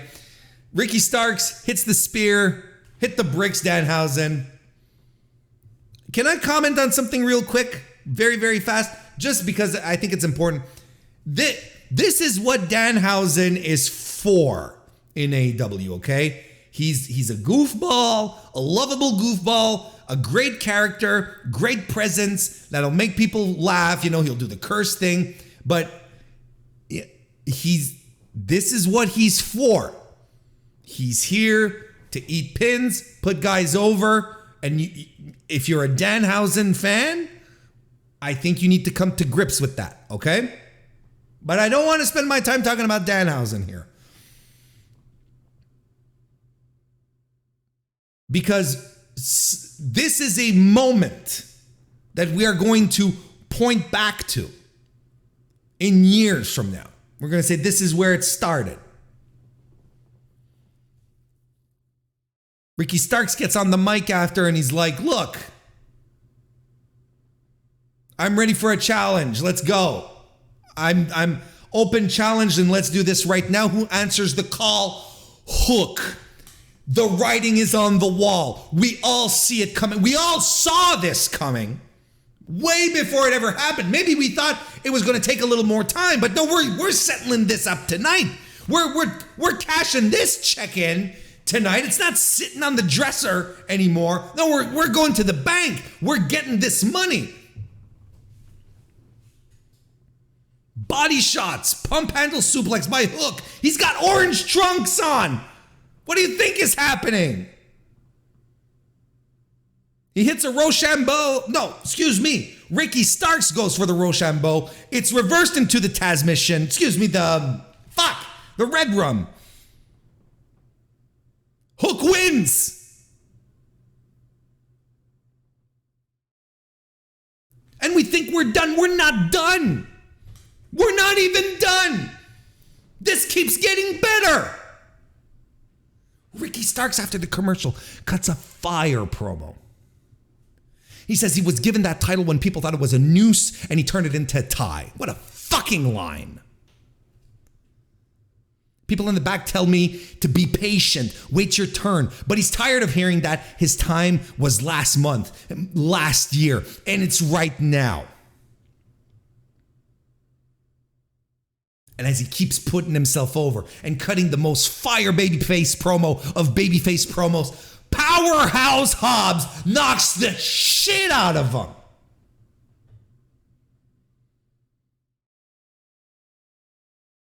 And I tweeted it out. even before the Hobbs attack, I said, this is the start of Ricky Stark's singles push. And I am even more, it confirms it to me even more now, and I am even more excited with the way they dealt with it. Because look at what happened here. Gets rid of Danhausen. What does that say? What does that prove right off the bat? He's not hanging with the prelim guys. He's not hanging around with the Nimrods at the bottom of the card. He's in another lane, straight off the bat. He got bruised up. You know, he was selling him, my neck. Hook right now is a prodigy. That's his thing. That's the thing. Like, who can stop Hook, right? Hook comes in, and besides, the story is there. He wins the FTW, his dad's belt, wearing his dad's colors. This was the story. We all saw this coming. But we didn't get weeks of build to this. And I was like, why didn't we get builds to this? Why didn't we get build to this? Because we got a promo immediately after commercial with Ricky Starks cutting the babyface promo. So I'm like, there you go. That's why. That's why. Because Ricky Starks tonight was meant to be a babyface. He was a heel that people loved, and we were ready to pull the trigger on him as a babyface. If he had spent weeks trying to be an ass heel to Hook, one of two things could have happened. The babyface turn might not have worked out, or it might have turned against Hook because Ricky Starks is a charisma nuclear bomb. So people might have turned on Hook. That's smart.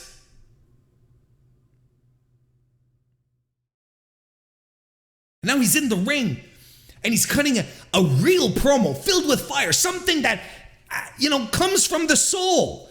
The kind of promo that you should be seeing in pro wrestling. That isn't scripted with words upon words, just something that's visceral and true. And as he's doing it, his friend knocks him down. You're like, fuck you, Hobbs. Just perfectly executed. Now, you will recall that I questioned the logic in putting the belts on Swerve and Keith Lee, because I thought Hobbs and Starks were so fantastic. Just absolutely fantastic, right? I was like, this rules. These guys were fantastic throughout the entire feud. Why are we not giving the title? And this is why. Because Ricky Starks is ready for bigger and better things. He's going to get his first real babyface feud against his former friend. You can't make it more basic than this. Someone in the Discord referred it to Sid and Shawn Michaels from 95? And I'm like, yes, this is exactly what it is.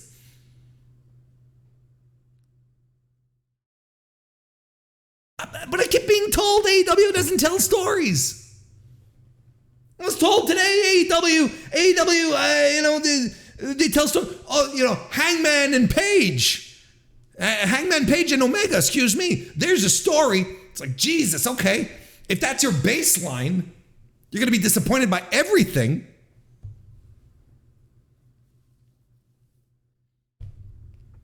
I love this so much.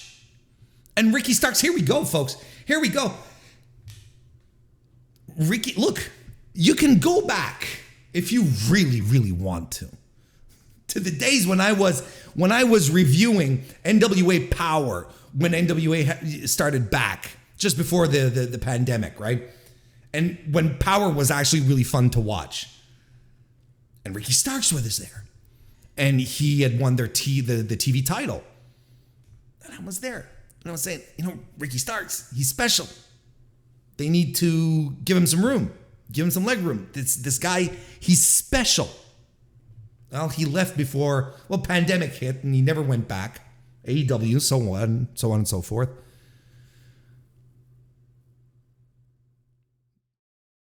Look, if anyone ever asks you, asks you the question, well, I'll give you the answer. You can answer this. If anyone ever asks you, okay, well, what's the ceiling on Ricky Starks? He's a world champion. Ricky Starks is a world champion talent. That is his ceiling.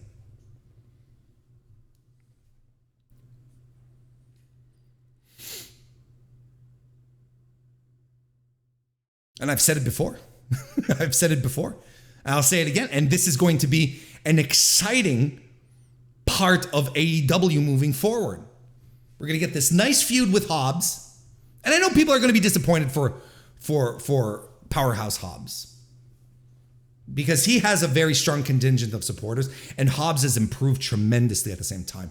But Ricky Starks is a special talent. Pull the trigger on him now. Otherwise, what? Wait for what? The time is now. Especially, look.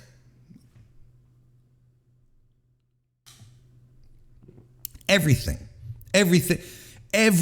about this Ricky Starks stuff last night on Dynamite was wonderful. And you can go back and look at the way he's been booked. He has been placed in this position for a while, a guy who could get himself over in the ring or even on commentary. And I have had discussions with people saying they're misusing Ricky Starks by putting him on commentary every week, letting his charm flow, letting him speak, showing that he can play this part, that he's above everyone else because he's a natural talker. He's exciting. That part when he was regularly on commentary was also part of his elevation. The timing is perfect. Absolutely perfect. Next, we get a promo about the Acclaim that they're doing a music video that's going to premiere on Rampage. I'm sorry, guys and gals and non-binary pals. If you're enjoying this, I need to know why you didn't enjoy, fucking Miz and John Morrison doing their music videos. This is not for me. This is not working for me. This is everything that I don't like to watch in wrestling.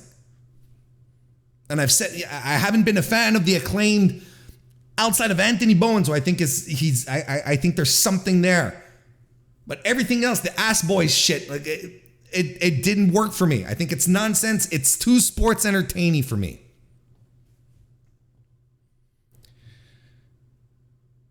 Next, we get Sammy Guevara defeating Dante Martin. This was all right.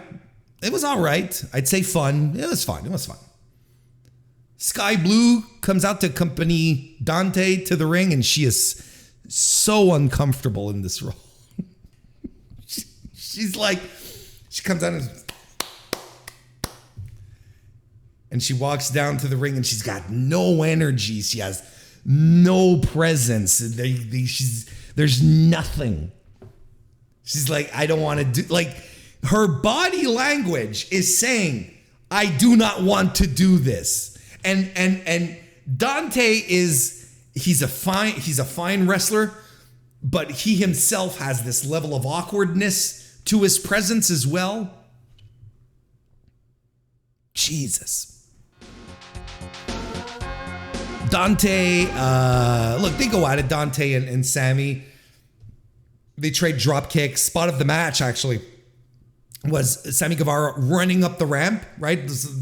Grabs Ty and was like, we're out of here. And they hold hands and they walk up the ramp all the way to the top, where Dante runs up to meet them, beats him up top, and sentons off the ramp, off the stage, to the floor onto Sammy, which was great. Guevara hits a corkscrew tope. We get some Spanish flies, some jumpy jump rope jumps back and forth into a cutter and the GTH. Guevara gets the win. And then after that, Ty Conti and Sky Blue get into heated words. There's a bit of a schmoz at the end. I'm a little critical of how Sky presented herself as as a component to this match, but the end stuff was fine, right? And I get like AK Germany 96 says in a super chat, thank you very much, by the way. He says, they finally put women in men's storylines. Even if we don't get more matches, it raises their profiles and the women's matches will have some heat. There you go. I agree. At this point, I'll take anything for some women to get to get some profile outside of quarter hour 7. Thank you very much again for the super chat, AK Germany. I appreciate it. Daniel Garcia then cuts a promo about why does he hate gardens? I don't know. What does Daniel Garcia have against gardens? Every time he's cut a promo on Bryan Danielson coming back tonight, whether on Twitter or that, you know, that intervention at the scrum, it's he always brings it back to gardens. You go take care of your garden. So what the fuck is wrong with you? What do you have against gardens? Thriving with life, giving us, you know, life-giving food, tomatoes, cucumbers, lettuce, carrots. You know, if you know, in the right climate, an avocado. Weirdo. Sanjay Dutt, Jay Lethal, and Satnam Singh are there again. I'm like, oh. But they end up challenging the best friends on Rampage in a really funny segment. You know, where Trent is, he just destroys any semblance of magic, you know, of movie magic, where he's like, wait, are you guys going to talk shit about us when we're like literally just 6 feet away and you did not see us? You know, kind of thing. Yeah, that kind of thing. That kind of stuff makes me chuckle. So we're getting Lethal and Pals against the best friends on Rampage. On to the Trios tournament. You see what's happening here, right, folks? Setting it up, giving us some tastes of what's to come. Jungle Boy hits the ring with a microphone and he's flanked by Luchasaurus, who is still very, very dark. Jungle Boy calls Christian Cage the biggest pussy he's met in his entire life. TV for 14. There you go. Maybe even a little higher than TV 14. And he says he doesn't understand Christian Cage's motivation. He threw him out of a battle royal a year ago, missed out on a bonus. And he's like, well, you know, maybe it makes sense that you're scraping for money because your wife just divorced your bitch ass. And I'm like, oh, okay. This is okay. We're back to making this very, very personal. And he says, just like the bad guys in the movies with turtlenecks and small pricks. So why do you think his wife left him? You know, and he's going, call me. He needed someone to protect him. So he found a monster, talking about Luchasaurus. And then they give an explanation that Luchasaurus actually was still working with Jungle Boy and making sure that Christian Cage was in one piece so that when Jungle Boy would wrestle or something. I still think there was momentum in look. Clearly some booking decisions that have been made recently have made me very excited despite me not understanding at the time what the booking decision was about. So I'm going to leave this one breathe a little bit. But like I posited last week, I would have left Luchasaurus with Christian. And Christian saying to Jungle Boy, if you want to get to me at All Out, for instance, you have to go through your boy Jungle Loris, Lord Luchasaurus. You know, and so then, you know, the best friends have to fight each other and Jungle Boy scrapes a win and he gets to fight, you know, the final boss, right? That's what I would have done. This feels, okay, so we're back to square one in this relationship and I'm not sure about it. I don't know. I'm just not quite sure about Dino 210 still being a thing. But look, Christian Cage interrupts and he says, I have your secrets or something. Look, the real talking point here is, look, here's another guy tonight that we're setting up for a singles push. And we're saying, okay, Jungle Boy Jack Perry, moving forward, he's going to be a singles guy. He's going, full force into this. Here we go. We're giving him mic time. So we're coming full circle on another prospect, right? One of the last of the four pillars, right, to get his singles push.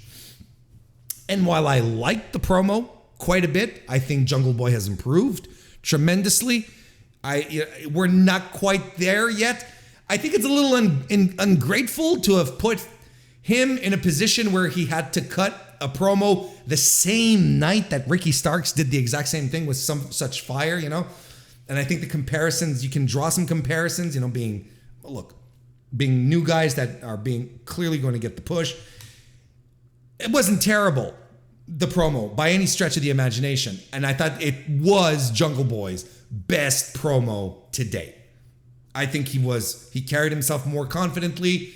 And I think he's going to get there, but I think we're not top tier promo level yet. But I'm intrigued by this feud. I'm excited to see where it goes. The Young Bucks are backstage. They don't want to cut a promo. Cutler says, yeah, but the airtime's been approved. Okay. He says, I'll be your third in this trios tournament that we're talking about. And the Young Bucks are like, fuck no. You're a geek. What are you talking about? But then they bump into Hangman Page, right? And it was Hangman's birthday, so happy birthday. And Matt's about to say, I've been trying to talk to you for a while and say something nice, but the Dark Order arrive. And they hijack the scene, and the Young Bucks are like, that's fine. We'll be on our way. So, I think the really interesting wrinkle here is, it's a will they or won't they situation. Will Hangman rejoin his buddies in the Elite or not, right? And I think now the situation points to, they're going to team up for the trios, and, the Dark Order will be pushed aside, and, what may come moving forward, right? I think we're all that makes sense. But there's the wrinkle of Kenny Omega being reportedly on his way back. And Tony Khan had said, I have trios titles, but I'm not releasing them until Kenny Omega's back, right? And look, if you have top guys going after a title, it makes the titles feel important, right? So if the Bucks and Kenny Omega and Hangman Page, all former world champions, tag, singles, if they're going after the titles and they're excited about it, then it's instant prestige, right? It's instantly like, oh, okay, so let's go. Let's do it then, right? So it would be interesting also to see Kenny Omega, we're getting closer and closer to the Bucks and Hangman reuniting the Hung Bucks, right? But what if Kenny Omega pops in and then the Bucks are like, oh, Kenny's back. All right, let's do this kind of thing. But is Hangman going to get dejected again? Is he going to get, sidetracked by his so-called friends again? There's a lot of situations that can pop up here. And we got the Undisputed Era coming back next week. Look, it's a very, very rich situation with plenty of storylines. In AEW? Nah. That's not what I'm being told. That's not what I've been told at all. We get a 2-on-1 handicap match. Swerve Strickland defeated Mark Sterling and Tony Nese. I don't know. Look, I really don't know what this was all about. I really don't. And there was nothing much to this match outside of Mark Sterling being afraid to wrestle. Some kicks, knee strikes, and Swerve wins with his kick finisher and whatever. And then after the match, we cut to backstage, and Josh Woods knocked out Keith Lee, who was barred from ringside, and he's standing over him, and Josh Woods, out of nowhere. Okay. I honestly don't have an issue with this. A prelim, a first defense feud against Nese and Josh Woods. We're probably going to work together. It's fine. It was a weird weirdly put together segment, but it's like, look, clearly we're just setting up a first defense for Swerve and Lee. Let's just do that with these guys. It's fine. I didn't need, a Josh Woods reveal and promo. Oh, okay, whatever. A little out of nowhere, but I get it. We get a spooky House of Black promo where Malachi Black is clearly trying to bring Miro to their side while Brody wants to kill Darby Allin. We get a sizzle reel of Pac defending the All Atlantic Championship and of Thunder Rosa defending the Women's World Championship. And then we move on to the AEW Women's World title match where Thunder Rosa successfully retained the World Women's title against Miyu Yamashita. I thought this match had some great grappling to start between the two women. But there were 3 parts to this match, which is usually kind of how matches are. And I thought that the second act of the match was kind of rough.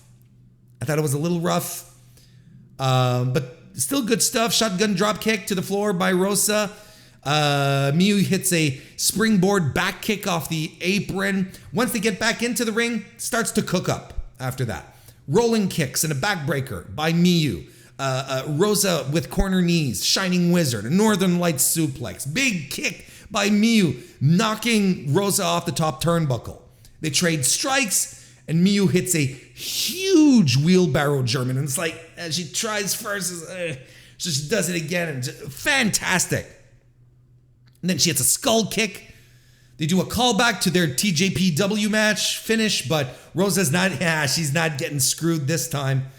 She hits the Fire Thunder Driver for the win. And look, I thought this was a fine.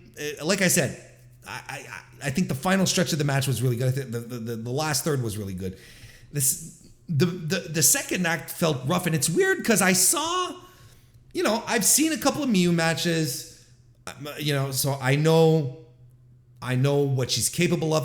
Especially, I saw her go like over 10 minutes with Masha Slamovich like a couple of months ago at this point, right at the Prestige show.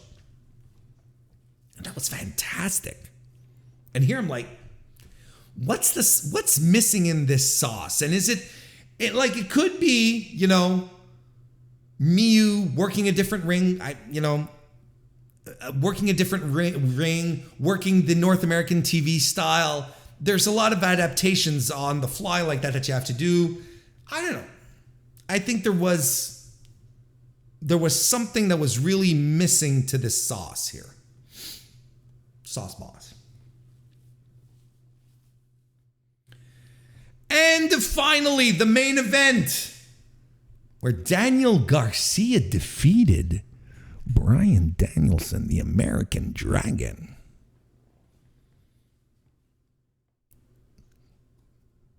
Kids, we're spoiled. We are spoiled week after week on Wednesday nights for fantastic professional wrestling. What a kick-ass match this was. It ruled. It was a very, very, very good match. A great match, I'd go as far as to say. Danielson clearly done with the garden, with the garden slander, goes right after Garcia, beats him up on the floor. Danielson eats a big drop kick from Garcia that knocks him loopy, right? And he has trouble recovering, but Danielson goes for the corner flip, runs the ropes, but he collapses, right? Because of injuries, right? Because Bryan Danielson, he's injured. He was told he could never wrestle again. And I don't, I think there is such a thing as, being concerned for wrestlers, but then there is such a thing as concern trolling. And I think there's a lot of people who buy into this and are like, oh, well, they shouldn't use his real world injuries for this. They do. Fucking wrestlers do this all the time. They do this all the time. And you know what? Danielson was doing it in WWE before he left. After he came back, he was working, going, my neck. This son of a bitch knows what he's doing. Because you know what he's doing? He's making you feel something. Because he knows you know about his injuries, how severe they were, how dangerous they were, detrimental to his career. So he's using it. It's like the same people who started going, what the fuck? His leg got caught between the ramp and the ring. Remember that a few months ago? It was like, oh, he got injured. Is he going to be questionable? Christ, the AEW was, and it was all a work. There's nothing wrong with getting worked. Let yourselves be worked. And I know you're concerned for Bryan Danielson, and that's, it's entirely your, it's a show of how generous and kind your heart is, where you're like, oh, this wrestler that I really like and that, he could have a career-ending injury at any time. Oh, he seems to be really hurt. That makes me sad inside. Of course. But this is a wrestling match, and wrestlers are liars. They're supposed to make you feel shit. There's nothing wrong with this. And you know what? When AEW came out, what was coming up, right? And they were doing the press conferences and all of that. And they were saying, we're going to do a sports-based presentation, right? You remember that? And I got excited for that, and I'm still excited for that. I wouldn't call all of AEW a sports-based presentation. I don't think so. I think there's moments like this one where it's like, okay, this is what a sports-based presentation is like, where the referees are, is everything okay? Is everything all right? Like Dax when he fell out of the ring and the doctor came to check on it. That's sports-based presentation. What do you want? That's exactly what it is. So you have Bryan Danielson, who is working the idea that he has these severe injuries so that you can feel something. They really shouldn't do that.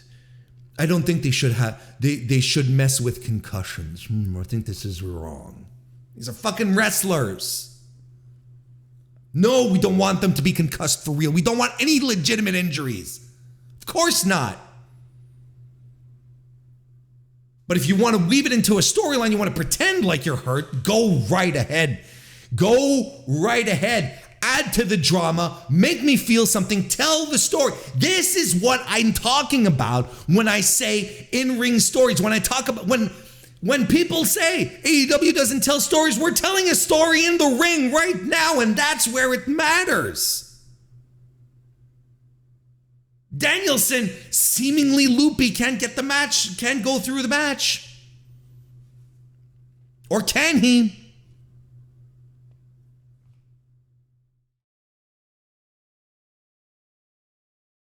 Garcia hesitates but goes after him, throws him in the stairs, right? Garcia's like, at first he's like, am I really going to beat up a legend right now? Am I going to kick him further down despite the fact that he's down right now? Am I possibly going to ruin the career of the greatest North American wrestler to ever wrestle in the history of professional wrestling? Yeah, I will. He tosses him in the stairs. He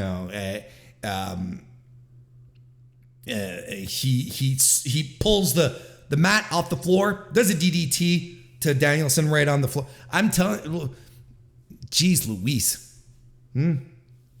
Danielson blades.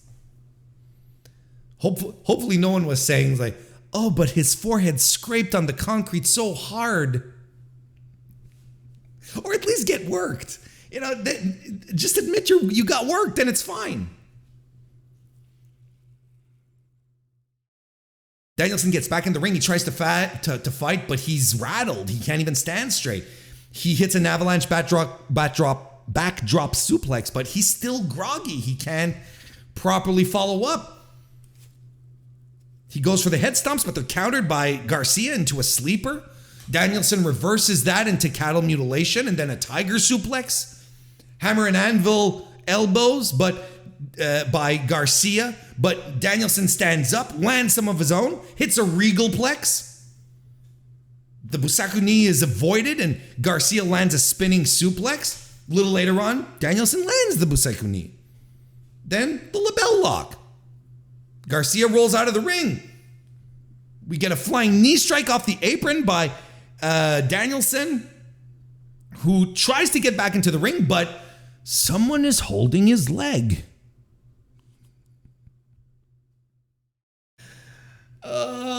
He's keeping Danielson from getting back into the ring, which allows Garcia to hit a pile driver and the lean back, the back crank sharpshooter. I don't know how to call it when he leans back. Biggest win of Daniel Garcia's career. Oh, and who was holding on to the leg under the ring? Was it Hornswoggle? No, it was, the highly improved Jake Hager. The guy, everyone's he's improved so much, Warren. Well, look, once again, he's proved to me that he can continuously hit his spots.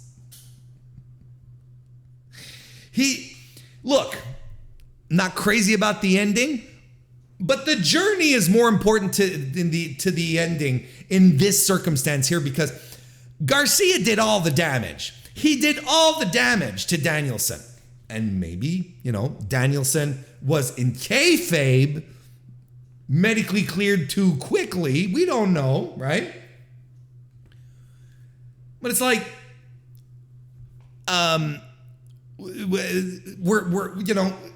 Garcia did all the damage he needed to do to get the win over Danielson. There was just a little bit of little help from the sports entertainment outfit. But I thought it worked. It worked really well on top of that. Good show. Great main event. If you haven't seen it, go back and watch it. And look, here we are. In this one evening, we've pulled the pin on Ricky Starks. We're consecrating Jungle Boy as a singles dude. This is it. This is your push, brother. And Daniel Garcia being given a win over Bryan Danielson. We got to check this out.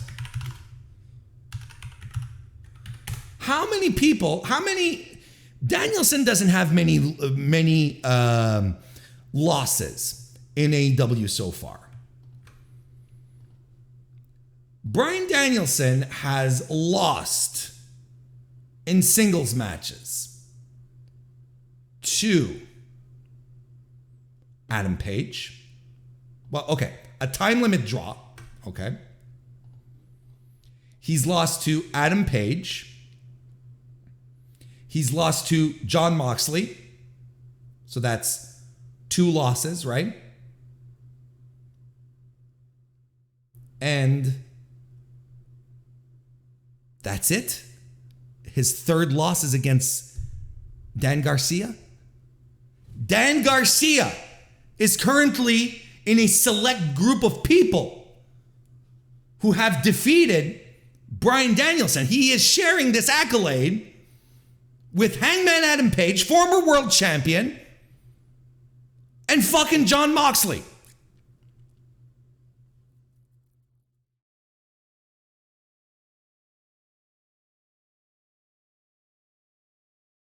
Those are his only 3 singles losses since he's been in AEW.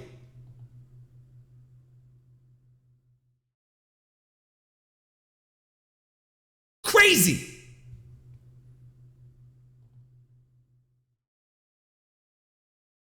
This ruled.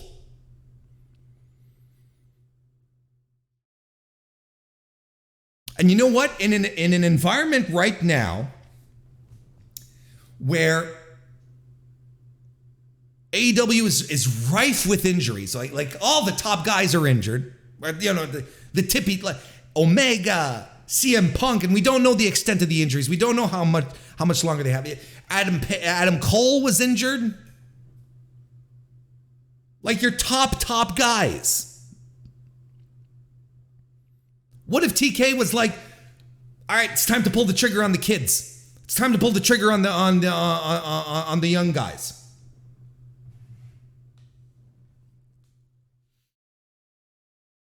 I buy that. I absolutely buy that he did that.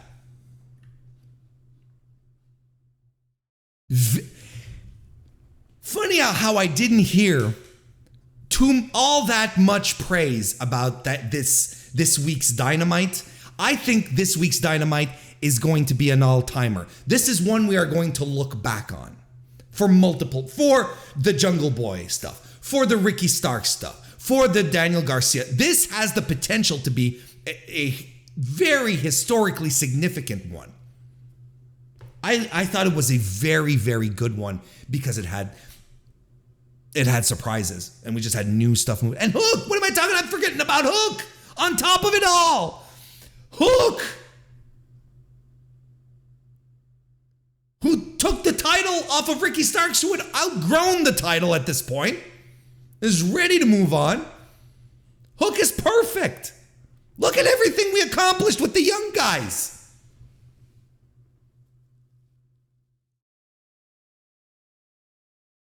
Fantastic stuff. I didn't even do the weekly wrestling inspection theme, didn't I? I did not. So we'll do it right now and we'll pretend I did it earlier. That wraps up the weekly wrestling inspection.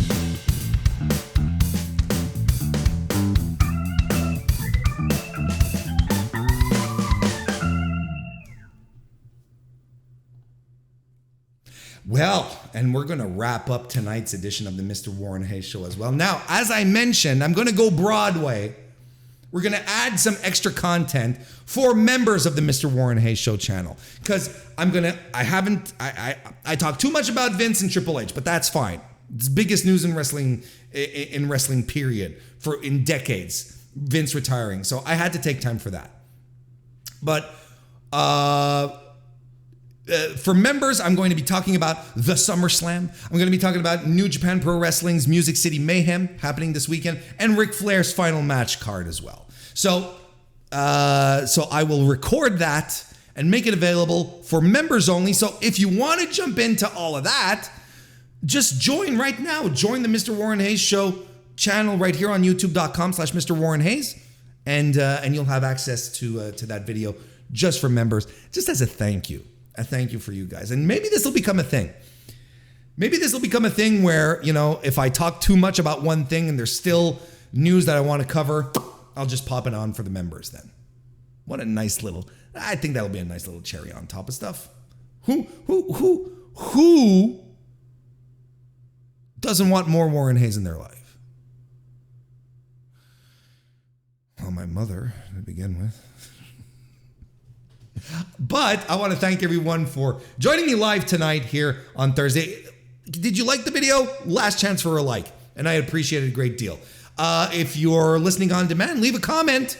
Talk to me. Talk to me about Dynamite. Talk to me about Vince and Triple H. I want to hear your thoughts in a comment below. And if you're listening to this on your favorite podcast app, thank you very much. Consider a review, a rating. That stuff helps out a great deal. Otherwise, in the meantime, have a great rest of your day. Have a great weekend, everyone.